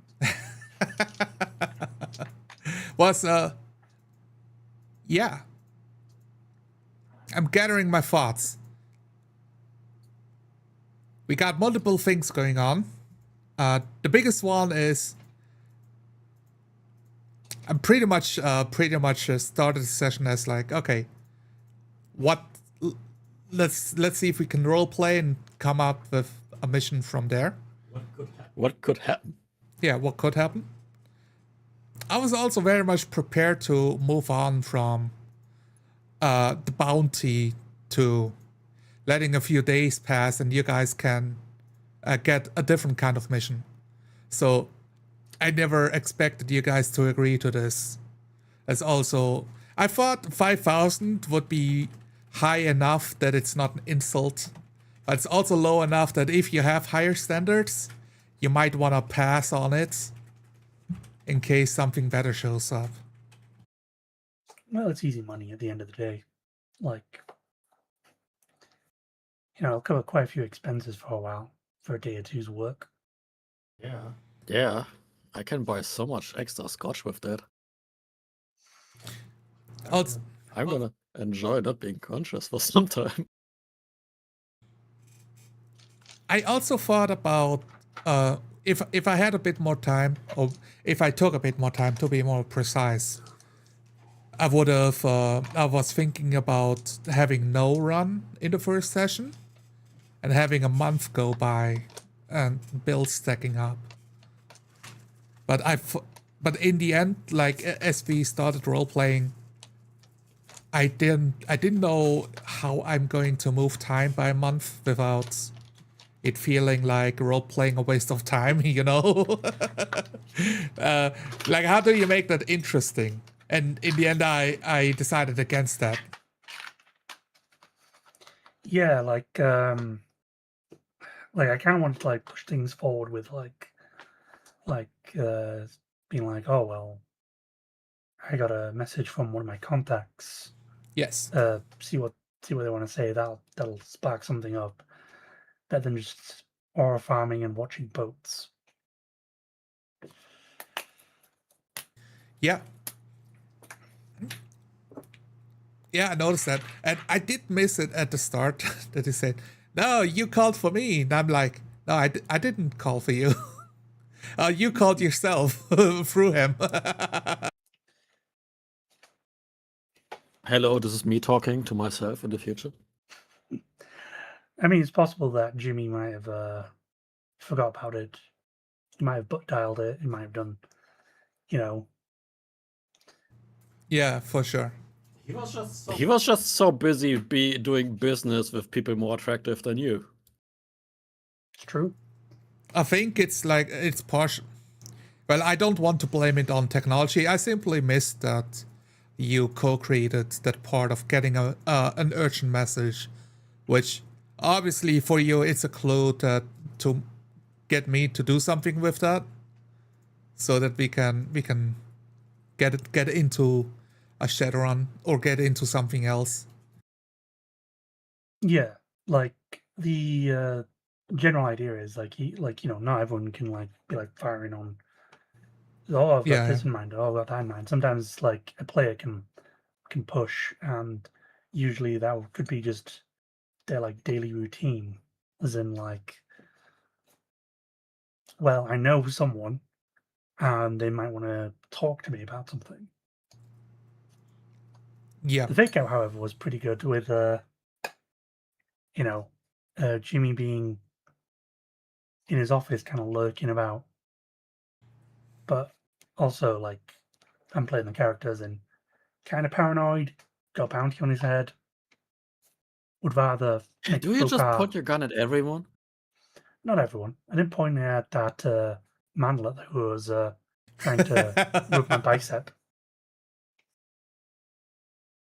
That what? No, manlet. Yeah, he's under 6 foot. I'm under 6 foot. How Yeah, much is but that I in mean, centimeters? It's 182, I think. 180, yeah. No, I mean, he was 5'6", apparently. So, short king. Also really voided. Bit of a strange guy. But, it's a milk run, so they don't exactly send their best.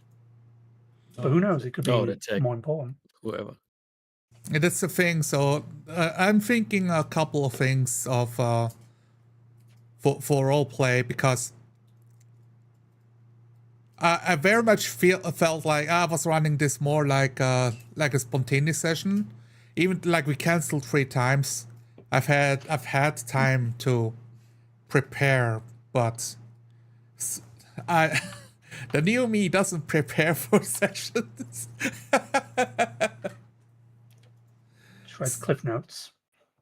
Yeah. I will not fling any shit because I'm guilty. So with that, I'm thinking of like, okay, and I'm trying to figure out how much of that is a problem and what is useful. I didn't have any of the names of the districts in mind and what makes them special or interesting or different. And I feel like, especially if you want to feature a city as a character, it's kind of bad jamming. So I'm feeling very much guilty on that end of how can I make this city feel unique and distinct compared to Seattle. From like everything we role played, it could just be Seattle and would make not much of a difference. Yeah. I suppose a more like GM description will probably be more helpful. Kind of like evoke the character of the city, like Yeah. if it's mostly flooded, like stuff like canals and waterways, roads that just go into just water. Just okay. Flooding, waste, that kind of stuff. I don't know, like that's probably why I suggested Hamburg, because it's like, oh, it's kind of flooded. That's interesting. It's better than Seattle. There's like a lot of canals and water in the central area of Hamburg. Like I cannot pull up a map right now in the stream, so I can't show it, but feel free to look up a Hamburg map of Shadowrun in the 2080s. Yeah, I've seen a map of it, and it does seem interesting. So, like, I suppose a bit more like, but I suppose that's probably more like you don't immediately like if you just explain the city as is, it's just GM yapping. Like you kind of like layer it in as you go along. Yes. And eventually, like, you kind of build up like a bit of a mental map. But yeah, that can take sessions, like, to actually like get it so people are familiar.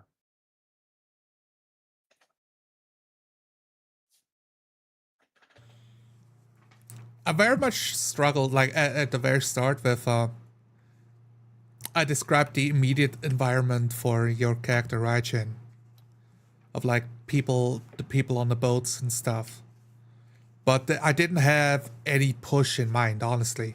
I'm trying to describe the environment and then see if you are going to interact with that environment or not.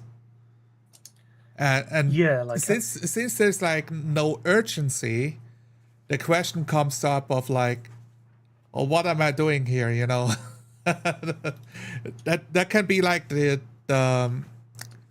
downfall of a sandbox. Of we built a sandbox, but we have no goal in mind, so therefore it's just kind of being aimless instead.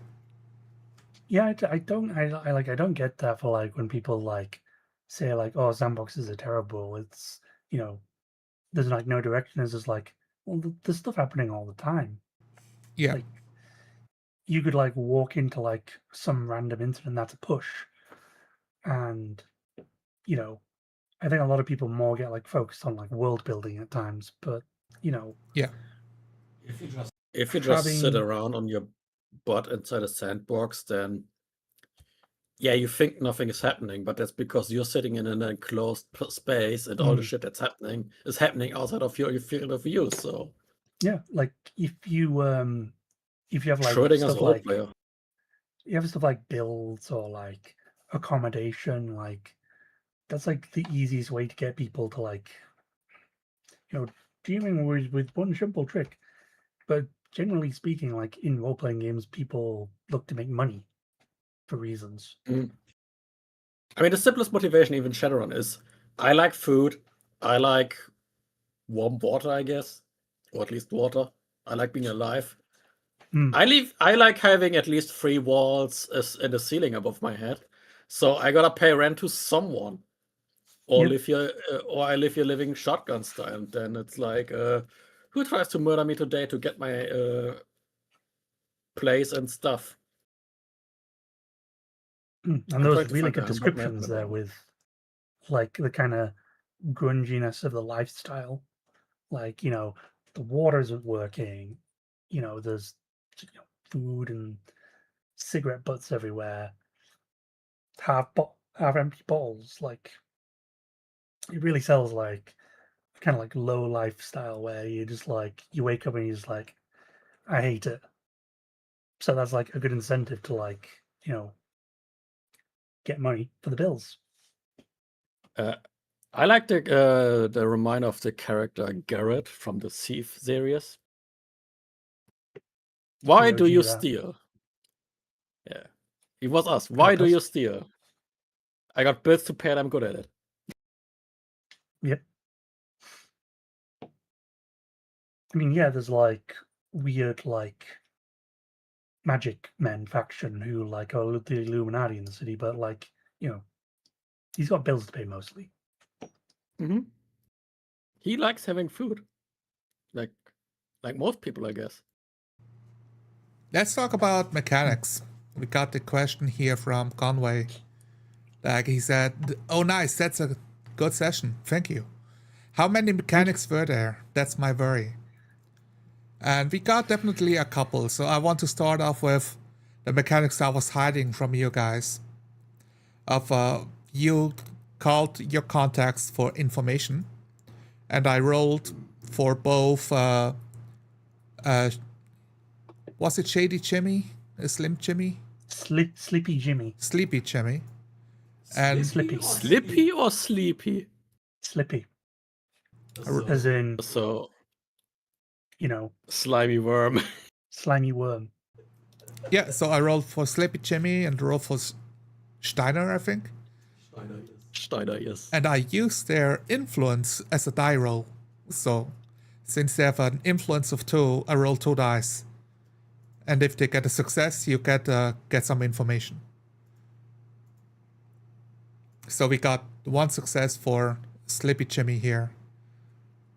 And that's how I negotiated with myself of, I don't want to give you guys freebies simply because you called them, Usually it's a push for the game master to be like, okay, how good of friends are you, and that's how you role play or negotiate if they're helping, or do you have some money?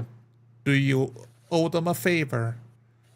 And have it like come back to you of like, okay, I helped you, now it's time for you to pay up or for you to help me. Yeah.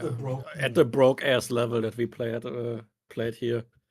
It's like, yeah, I'm gonna call you when I need some help, and the payment is gonna be well wishes and a firm handshake. And it's one of those things of in many Shadowrun sessions that I see being played, by the nature of how Shadowrun is being played, it never comes back to you. Unless it's a campaign with the same game master, where he keeps track of this kind of detail of, alright, he did ask for something in return. That actually, where it would actually, you would actually be able to keep track to call back of, while you're doing a mission, alright, I need your help right now. MS, your camera died again. No, I had to lean out frame for some. So yeah. I'm just expecting technical issues at every corner here. No, it's been completely fine since that big disconnect happened. So I'm trying to recount the mechanics that I had to interact with, and it's like con checks, etiquette checks, sneak checks. That's all basically just one mechanic. It's a check. I mean, I wanted you to roll like an endurance check when you chucked painkillers and alcohol at the same time, honestly. That would have immediately floored me, probably. Hello, this is adventure of these 2 guys. One of them just knocked himself out. Yeah, like, it's the adventure of one guy. Edge. Well, I've got plenty of edge points, and those never saw usage as well. Yes. I believe you can use. Can't really remember what you use them for, but well, a shitload of them. You can use them for quite a few things, and it's a bit convoluted. The easiest thing is re-roll a dice check and any any dice that wasn't a hit, you can reroll. Yeah, that's fairly strong actually. Yeah, that's very strong, especially if you have a large dice pool to begin with. You can roll it to break the limit before a check. Then you roll the skill as you would normally, but you add your edge, and every 6 gets rolled again, so you can ignore your limits, which is great. Take the initiative. Basically be first in combat, but that's combat relative. I don't know what. Time. Yeah, that might come up next time indeed. The last thing you can do is give yourself basically 5 initiative dice. Yeah. But it's not like you get 5 additionally to the one you have. No, you have 5 initiative dice then, independent of how many you have normally. Which is such a weird way to use edge. Yeah, sometimes suddenly you're really freaking fast because you got like stepped on a thumbtack or something. You just the adrenaline is spiking inside of me. Ooh. Well, sometimes you just need to get out of dodge. Yeah, that too. I recommend being first for that then. And running fast and being able to run fast. True. Is there any other questions that have been asked? So McQueedy here, that's Matt. He did say it did sound like having to work out what skill to use is a bit of a blocker. Notice that in games with lots of skills, and this one has a lot. It does. I would chalk that down to not knowing all the skills and what they do situationally. Like if you try to blend in, for example, to hide, to talk to someone, to get information of people without resorting to violence, threatening, bribing, anything, that would be usually or without sweet talking, that would be an etiquette roll. If you try to start to sweet talk them or force talk, just like me, that's a con check. If you intimidate, suddenly it's an intimidation roll. It's like 4 different possible rolls for one thing, depending on how you like get on it. Then, oh yeah, you want to hide in a group of people, etiquette, or sneaking. You want to hide in an alleyway. Well, you're not gonna blend in there if you're not like. Well, if you can use the skill, what's it fucking called? Excuse me. I'm stupid. Where are you? Skill, social. I don't have it.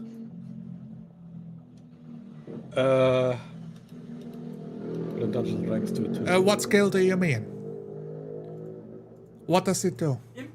Impersonation or performance. Both of them viable to pretend to be a homeless guy that sits in a corner to have hopefully the guys that chased you rush past you without paying attention to you because you're a stinky bum.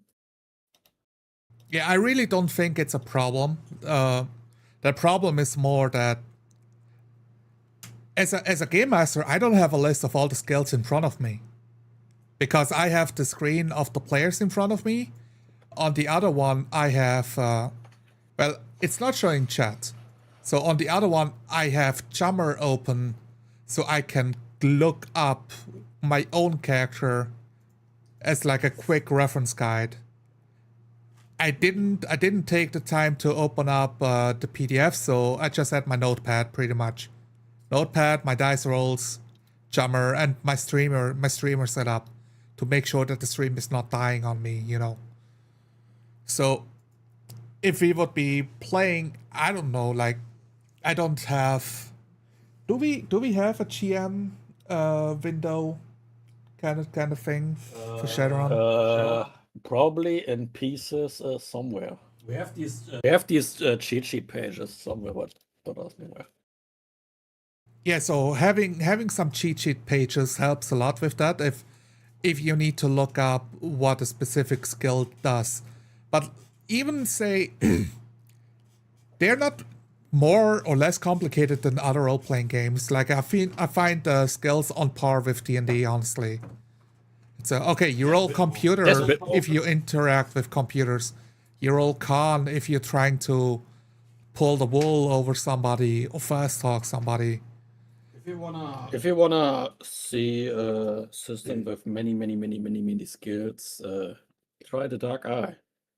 The 4.5 edition specifically, because they reduced the skills massively in 5. So Yeah, it doesn't have a skill plot problem. The thing is, I would say, the twist with Shadowrun is you got knowledge skills that you couldn't draw from, and those are something that the players can come up with themselves of what knowledge they have. So they are infinite, theoretically, infinite amounts of knowledge skills to draw from. So in those cases, it's really up to the player to make their knowledge skills relevant and pull them into a die roll instead of the other way around of like asking for permission if they are allowed to roll or not, which is what usually a role-playing table does. So we had this thing, you wanted more information about this guy that you have a photo for with the jacket. And I've asked for like you can roll for gangs. You don't have that, but you have shadow community. So for me, it's very easy to evaluate of, is this knowledge skill exactly what you need? Or is it tangential? Or does it have nothing to do with anything? And if it has nothing to do with anything, no matter what you roll, you don't get success, right? I just describe the failure as in what I describe what you know. And if it's tangential, then it's a bit harder or you get less information. And, you know, if it's the right knowledge check, then one success can be enough. Or we go into the layers of how much information I can give you depending on how much you know. And sometimes you have those moments where you make a knowledge check about something, like the gang. You have 4 successes. You know his name, you know a family member of him, or you know the location. you were out drinking with the guy last week. You were just too drunk to remember.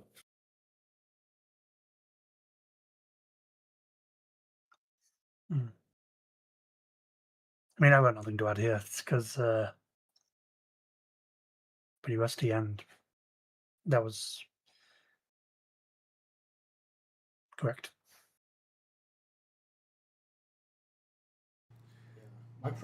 My problem at the start was getting in the mindset of a miserable bastard. I do wonder if everyone in Hamburg is a miserable bastard. Nah, not everyone. Most people are just miserable. True. But depending on where they are in the social hierarchy, if you're like making top dollar here, your life is great. I didn't play a character whose life was great or is great. I didn't want to. True.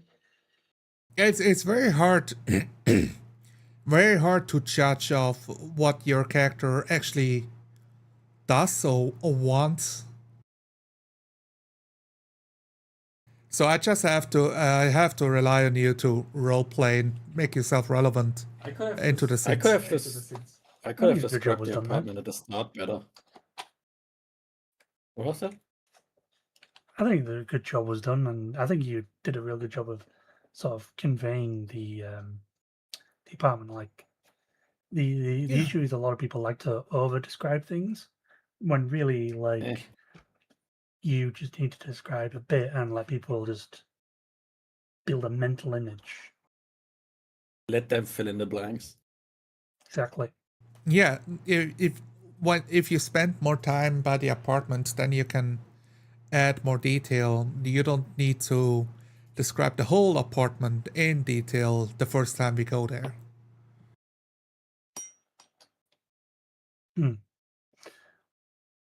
I mean, when I went to pick up the gear, like you know, I described it a lot less. You know, I said it was like, was it dingy or damp? Yeah. I just literally just walk in, like throw up the bed, grab some bags, leave. I mean, that's kind of all you need. Like, Yeah, there was if a the moment location of it was one moment where I was thinking to myself to prompt you as a player, or also prompt Unicorn as a player, of like, describe the room or describe the apartment. And I chose against that because I did not want to do that for 40 session. I want to like leave it alone and then talk about it after the fact, how it went. Because that's the thing, like many times we describe, I get into the car and I drive off, but then we don't describe what the car looks like. I think I prompted Unicorn that one. Describe your car. And like I have an image for Starbucks standard Ford America in my head, but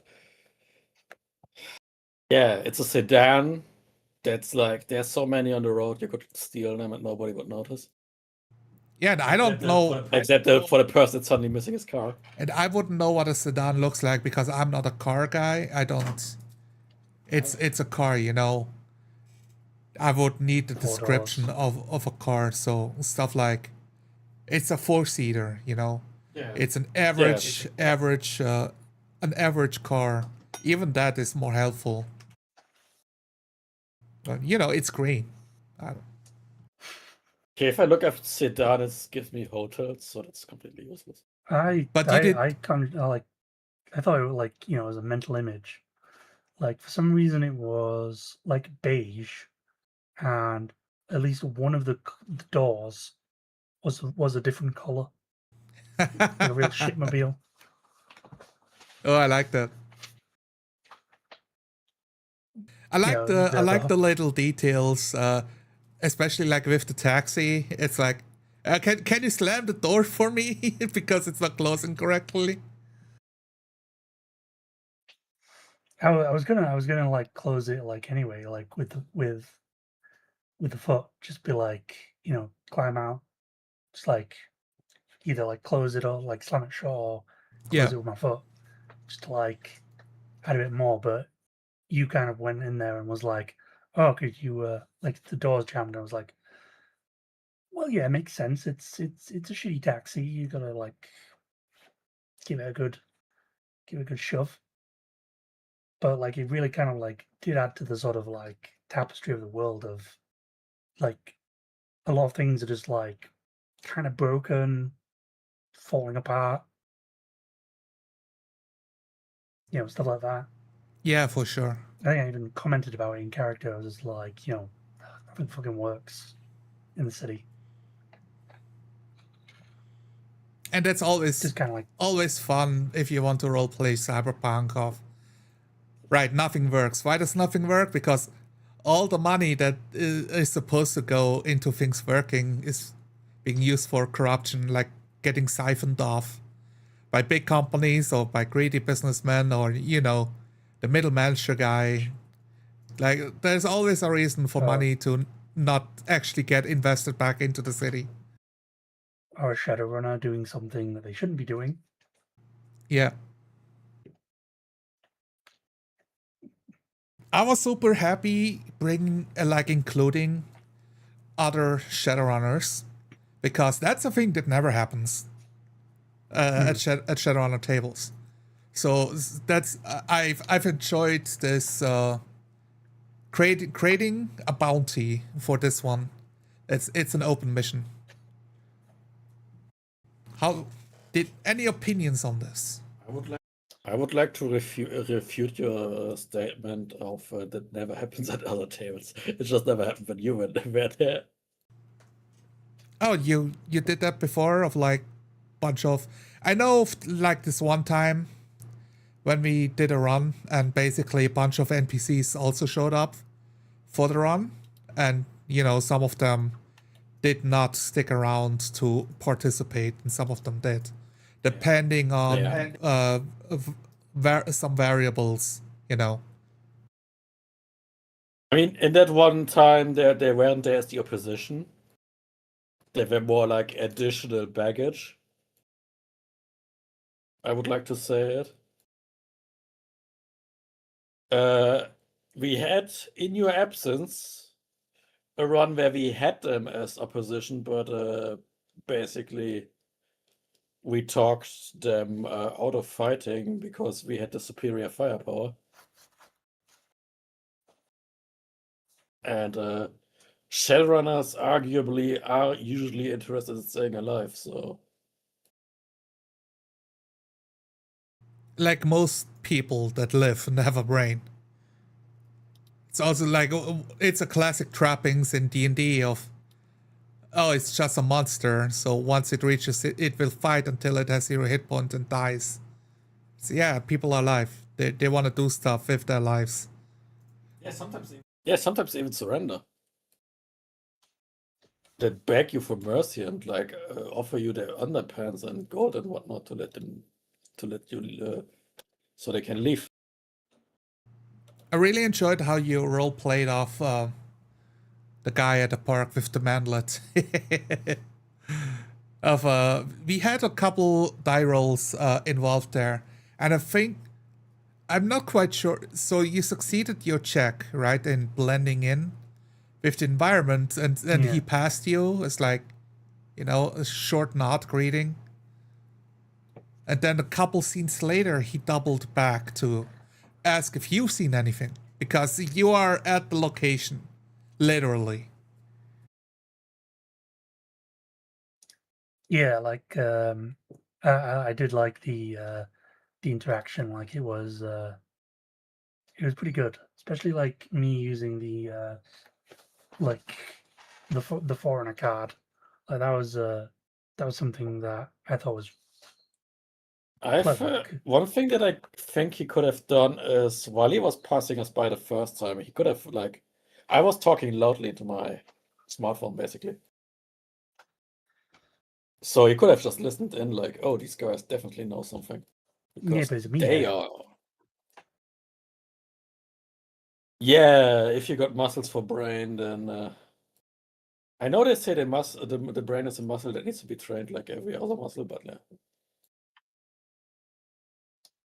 Yeah, that could have evolved in that way as well. I think that would have led to him automatically be a bit more confrontative, because he's like, "Yeah, don't bullshit me. I know you just called someone who knows something. So spill the beans, you what's a flimsy man like." You bean spiller. I didn't take much time to describe my character, so honestly, like, I don't know what picture people offer, but at least like he's this lanky ass dude that's like physically at the bare minimum of functional fitness for Shadowrunner. That's a part of. I mean, I do think it helps to have a short description at the start. I literally asked you because I don't know. I didn't even know what your character is an hour beforehand. Yeah, I already had a vague picture at that moment in my head. So, but the guy is smoking, he's drinking, he's certainly not jogging every morning. Yeah, but if your description is longer than 2 sentences, it doesn't register in the mind. Because I'm both preparing the session, writing down notes, trying to figure out what you look like while juggling the stream. So it's like multiple things still happening at the same time. So if you like front load the whole description of your character, not much will get registered, so to say. I think in the park when what's your dude's name again? Raijin? When Raijin and Stummel met for the first time, there could have been a description of what do you see each other when you look at that. I wanted to ask you, but I didn't, because you guys are supposed to roleplay. I seldom do what I'm supposed to do, so. Yeah. I'm also Well- new to this whole 4D thing, so The thing is I did kind of describe my character. yeah, we So- both gave very vague description. I Well, remember a vague description. When I gave of a I crone. gave directions, I said, here's who you're looking for. I gave like a height. This is all in character. Gave a height. Gave what they were It's a wearing. surface description of yourself. Noticeable features. So, yeah, like I suppose that's a good way to introduce characters. If there's like communication technology is just like, Yeah. oh yeah, you want to look for. I'm standing here. This is what I look like. At And it least can it wasn't be like kind of compact. look for the guy with the cyber arms. And like, this is Hamburg. Do you know how much it narrows it down? Yeah, even that of the cyber arms themselves is also very nondescript, because it's different if it's like a metal arm. Is it shown? Do you wear something over it? Is it or is it supposed to look like a normal arm? Almost like a sleeve over the cyber arm, so it's not noticeable until you touch the skin. And it could also be just a different metal. It could be, I don't know, bronze or something, or brass instead of like a bluish tinted metal, like normal steel. Yeah, are you one of them chrome boys or more like of the matte black? I'm the special agent cyber dude. Well, considering how I played the character, very professional, so they'd probably go over the matte black, sort of discreet looking kind of stuff. Getting Adam Jensen vibes here. I never asked for this. You like grabbing your arm. I was very happy with that.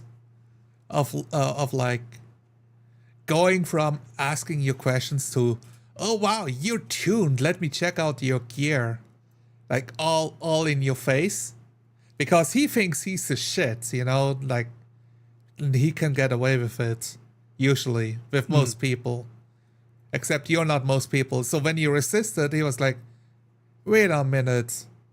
Are you also on? But Unicorn pretty much cut off his thought process. If like, yeah, I'm his translator, so I'm showing him Hamburg, So you played very well, Unicorn, with the situation of like involving yourself and diffusing the situation. I diffuse? I wanted to light his ass on fire. Well, I mean, like the way things also- were going, like I was kind of like squaring up for like a fight, like describing like tensing up, like basically telling him to fuck off and just staring at him. Yeah, I think I told him to fuck off too, just more like direct. Yeah, and that's always fun. It's a classic for Shadowrun cyberpunk games. Of okay, everybody's kind of a poser, or they think they're cool, but they're not that cool, and that's and so you get a bunch of confrontations, and so we didn't get to that part, but it's fun to think about it as a game master and as a player of how much am I willing to risk for the mission, or for my reputation, for my honor, or for my ego, right? Will you act out simply because your ego got scratched? Or will you like retreat, be like, okay, big man, if you don't want your chrome to be touched, I can respect that. Or like, I have more important things to do than to throw down with this random goon in the streets. Yeah, you Who are you don't go calling around a touching people. Goon true. Yeah, he's English. He's a goon. That's He's Yes, definitely. boss. Right away, boss. Do my bidding, minion. Yeah, you I guys don't can really have decide too much of an amongst accent. each other who of you is the goon and who's the boss. Considering that I'm sitting most of the time and he's running around doing the stuff. Well, we both have different skills. Yes, I make people vanish. And I vanish. Fantastic. Works I- like the thing with butter and magic- toast. The thing with magic is it's either incredibly flashy or incredibly boring. Like, oh, I make you invisible. Okay, yeah, that's yeah. You can literally not see your own feet right now unless you resist the spell. Let's first. talk about that because you did roll a couple of magic spells with no description what they do or what it looks like when you cast it. I gave a short description that You waved if your look hands down- up about in the air. Literally, Yeah. I don't even know if you're casting a spell, or if you're just bluffing. They're a big important. Like I very much enjoy it if players act things out physically in front of the camera for other players. That's great. But sometimes you skip the part of actually describing the action. The thing I said is that magic is happening. That's basically all I said until I described the effect of what Yeah. the magic is doing. Exactly. So magic is happening would be what's the word? Cast. Boring. It's not just boring, it's gives me nothing to visualize. It's the thing. Yeah. But that's the part that I mean, like, if you make someone invisible, there's no like flashy lights or something. It's just the guy vanishes. He's gone. Well, you could do things with like hand. You could be like, draw like That's what I symbols did. with your hand. I just Sort didn't of like describe step it. around. Well, the thing is you describe the body slowly dust. vanishing. Like don't just say and you're gone, that's the part of it's a bit difficult, especially if you think it's obvious, but you still have to describe the thing happening for somebody else to understand. Yeah. So People cannot look into my brain, and that's good. So because you don't want to see what's going on. in also, there. what does the stealth 4 even means? You wrote down in Invis 4. Is he more invisible than a guy that's Invis 1? Or are they both? That was a visible? notice for myself that is irrelevant to me. The thing that's further down, that's the part that's relevant for you. Well, I'm not looking further down, so. Yeah. Because I didn't want to go into a tirade of explaining what the spell does. Let's talk about it real quick since this is going to come up next session. Yeah. The spell that I used at that time was the spell Improved Invisibility, which on all spectrums of light, so the visible spectrum, makes the target harder or impossible to see. Which means he can still be touched, you can bump into him, you can still smell him when he farts. And if he stumbles or steps on leaves, you can still. Hi, that's me. That's my train. Goodbye. You can still like hear, smell, touch him. You can still kick him in the shin if you want to eat the malus you get for that, because you cannot see the target if you don't resist the spell. That's the whole crux of the point. Like, you cannot see him unless you resist the spell, and then he's sneaking around as like the sneaky bastard that he is. The problem with that spell in the Shadowrun universe is that every spell on the astral plane is just like covering yourself in glowing neon paint and running through the streets naked while you're covered in paint. It's not very subtle, and unless you put walls between you and the observer, they're gonna just see you straight. Right, that's a part of using magic in Shadowrun. Of the game master also has to think about opposition that might use or have magic, so that he can react to what the players are doing. And that's the part that takes up a bunch of RAM, as we like to call it, of brain power, of how much cognitive load you can give to any individual thing, which is what makes Shadowrun difficult to run. Oh yeah, when I ran it like probably about 10 years, probably more than 10 years at the point ago, the issue with the system is that kind of prep, as in, well, what kind of like physical security do they have? What kind of matrix security do they have? What kind of astral security do they have? Like, you're thinking in 3 different dimensions in terms of your preparation, Yes. and in like the sort of traditional like way you're taught on how to prep games, especially from like D&D, it leads to burnout incredibly quickly. Oh yeah.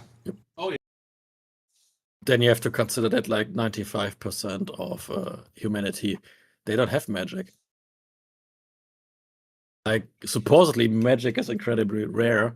And then you have to split it. Okay, you have these 95%. It makes 5% of all humanity. So 8 billion. I know in Shadowrun, the humanity got a bit decimated a few times. True. So let's say 6 billion. 5% of those have magic to some degree.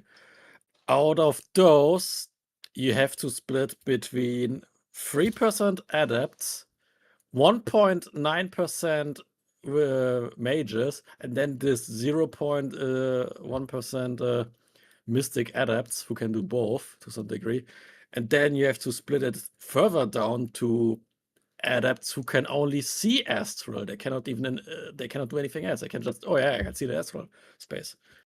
So yeah, you get hired as a security guard because you can see in the astral space. This mage there, he cannot cast spells. He can summon wizards. So he can summon wizards. He can summon spirits. That's it. This other mage there, he can make you healing potions or slap you with a letter on the head and suddenly explode. But he cannot do wizard actual spells or spirits. So it gets really fucking crunchy, and then you have like, ooh, there's a kind of mage who can only negate magic. He cannot even do magic. It's like the most depressing kind of magic. You're like Sisters of Silence in Warhammer 40k, basically. Everyone around is sad if they have magic.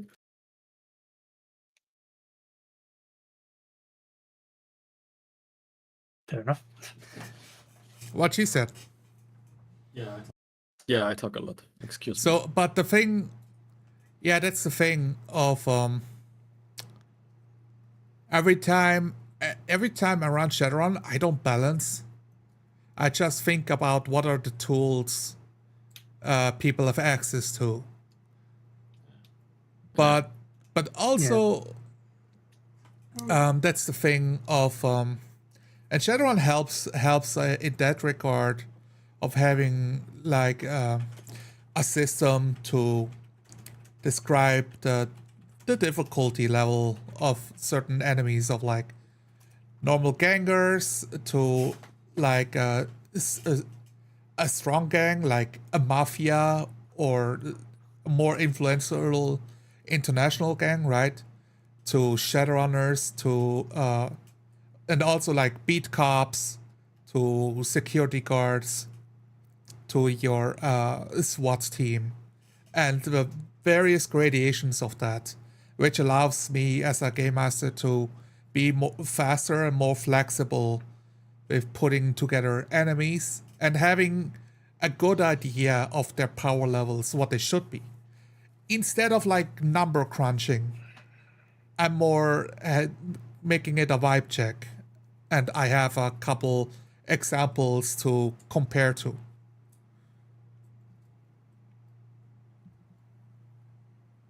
So yeah. There's some GMs that like, oh yeah, what's your highest skill? That's doing X with 14 dice. Okay. So the GM thinks, okay, to challenge my group, I'm gonna throw enemies at them that counter them with at least 16 or 18 dice. And that's like, oh yeah. The GM can always make up more dice. True. So it And helps it's if they usually like. something to counteract min-maxed players. As in, Yeah, on the tables that I play with, it's like don't start an arms race with the GM because he is everything. And I really wish that. Go ahead. I was about to say that's kind of like it's kind of an issue with tables because like it breeds a kind of like low trust arms race. Like Yeah. it's not. Yeah, it's this competitive thing. Then. Yeah, like I mean, obviously, like you can make a character that's really good at something, but like there's obviously going to be situations where your hammer they can't find a nail. Yeah. I have that in my other group that I play semi-regularly. I play a Technomancer, and every hacker has the link lock program loaded, ready. And when he hits me, I'm automatically link locked. So I cannot just jack out because I'm a Technomancer. I cannot go into the real life meat body mode and pull out the cable because there's no cable. My brain is the receiver. And I regularly get my ass handed to myself, despite my above average dice pools. So I constantly feel like, yeah, my character has developed self-confidence issues at this point. Yeah, that's the thing. If the game master is using the rules as a like procedural of, yes, sure, I have 200 options, but I know these 3 options are the best ones, so I will always use those for the hacker, or for the cybersam, or for the security guard. Like, oh, he will always have some classes that will automatically reduce any kind of flashbang because it's like $50 to install it into a set of classes. I mean, it's not just like that. It's like with the Matrix specifically, there's so many programs you could have loaded, but it feels like they always have the attack program that makes your attacks stronger and more likely to hit. They always have the Black Hammer Honestly, loaded, the best way to which oh, sorry. I was about to say the best way that that can be sort of negated is obviously the perspective, like say your group of runners, like they do like a lot of jobs and they kind of use the same tactics all the time. Eventually, some corpo security or plenty of corpo security will kind of like see what's been done. Like they'll be like, because they talk to each other probably. Yeah, it would be like the security briefing update of the season, We've seen like an uprise in 30% of this style of hacking happening. yeah. Like, but there's flashbangs. If you look into the one of the Matrix books, I don't remember which one, there's like descriptions of how the corpos react when they detect you in the network and kick you out. And it's like Mitsuhama. They have I forgot what they are called, if they're called zero zones or something. It's basically if you go in there, you better be prepared or you're not coming out there. It's like killer drones, killer turrets, microwave tunnels that cook you alive. All that shit that makes your life very miserable and short. And they are one of the corpos that are the least likely to try to kill you in the Matrix because they got so much flack for that they told their deckers, like, tone it down a bit. We don't need more negative press. Like, just knock them out and dump them out of the system. Maybe find where they live so we can stick the police on them. But don't kill them. At least for the next half year. Yeah, like if a group has a certain style, this can apply to any sort of game where like you get a reputation and people know what you're capable of, know what the party's capable of, then like actual cutting enemies can be like, well, we're going to go in with a plan. And we're going to negate as much of their advantages as possible, target their weak spots very hard. Because then it's the world reacting to your actions because people know what you're doing. And they're like, hang on a minute. I know your trick. And I'm going to bait you. I know these guys. How do we defeat their plan? We just rush in because they haven't finished their plan yet. How do we know that? They haven't rushed in here yet. Yeah, like if there's like a spate of like people like kicking in doors to like places and throwing flashbangs, then a lot of the corpos will talk to each other and be like, well, there's a gang that's been going around throwing flashbangs a lot. Have we considered paying like 500 new yen for every like guard to get like special glasses where they don't get blinded and then killed? And that's another point. If you're getting a rep for killing people, True. then the corpos are much more likely to use lethal violence against you too. And invest in countermeasures. Active. I mean, they're not gonna invest in countermeasures just because you exist. Because they're gonna bank like, what's the chances on them actually hitting our facility, like this specific group of anti-establishment nut job hooligans? What's the chances of them hitting us? What's the damage if they hit us? What could be the thing that they could hit us for? And that's a very specific thought that someone in that corp has to have first. So first you have to appear on the radar, then you have to build a reputation for doing something. Then they have the idea that, like, what's the risk of that actually happening to us? And everyone is always like, oh, that's not gonna happen to us. It just happens to idiots. And we're not idiots here, right? Then it happens. And then Plus, what I agree with, like, oh yeah, we can just pay 500 nuyen to equip the whole staff on that site there with these eye lenses that make them not get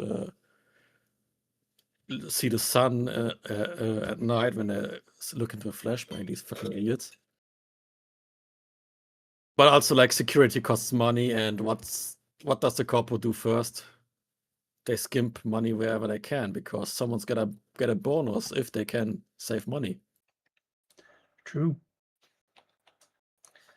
In Renraku comes on like, hey, do you hear about these people that broke into your facility? And they're like, then Cedar Group is gonna no, we never heard of that. That didn't happen. Liar, liar, pants on fire. Like, the corpos are incredibly secretive about their fuck ups. Yeah, but like, word travels. Yeah, the grapevine is thick and slimy, I guess.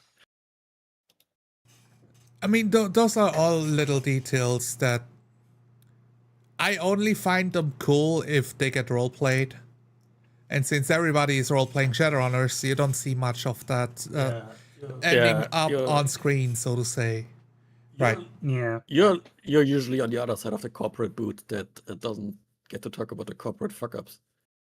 Unless you sit in a bar with other Shadowrunners. Yeah, unless you got like a contact or what you said. Yeah. I mean, the easiest place to get gossip like that is literally these bars where Shadowrunners hang out and exchange gossip. It's like, they're Shadowrunners, they're professionals usually. Like, sure, there's some individuals that are like, oh, you fucked me over on that job, I'm gonna try to kill you. But like, a lot of people are like, yeah, you didn't kill me, I got a blue eye. We walked out of it, so water under the bridge or something.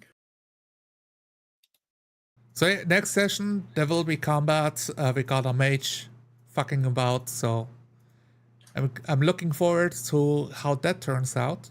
I'm gonna do my damnedest to avoid combat. I hope you're not going for astral combat because I will be running then. And let me tell you, in the astral realm, I can run really fast. I will be back in my pants. You wouldn't even believe how fast it happens. Did you guys have any questions towards me of like some? or remarks? No, not the moment. I'm just tired. Need sleep. Yeah, I wanted to wrap it up half an hour ago. I say, it's time to end the stream. Thank you guys for showing up, and for playing. I felt like I'm cutting the session short, but no, 2 hours. 2 hours is what we have, and or like 1 hour 45 minutes for gameplay, and of course a bit of an interlude. Next time I will also like cut those talks at the end much shorter, so we keep it to like 30 minutes or 45 minutes at most, really, because it's the middle of the week and we have stuff to do the next day, most likely, or at least we shouldn't ruin the sleep schedule for the whole week for Shadowrun. Yeah, I have to. I have Hungry travel to tomorrow. prepare for next week. Yeah, so thank you guys for playing and have a good night, guys. Yeah, guys, don't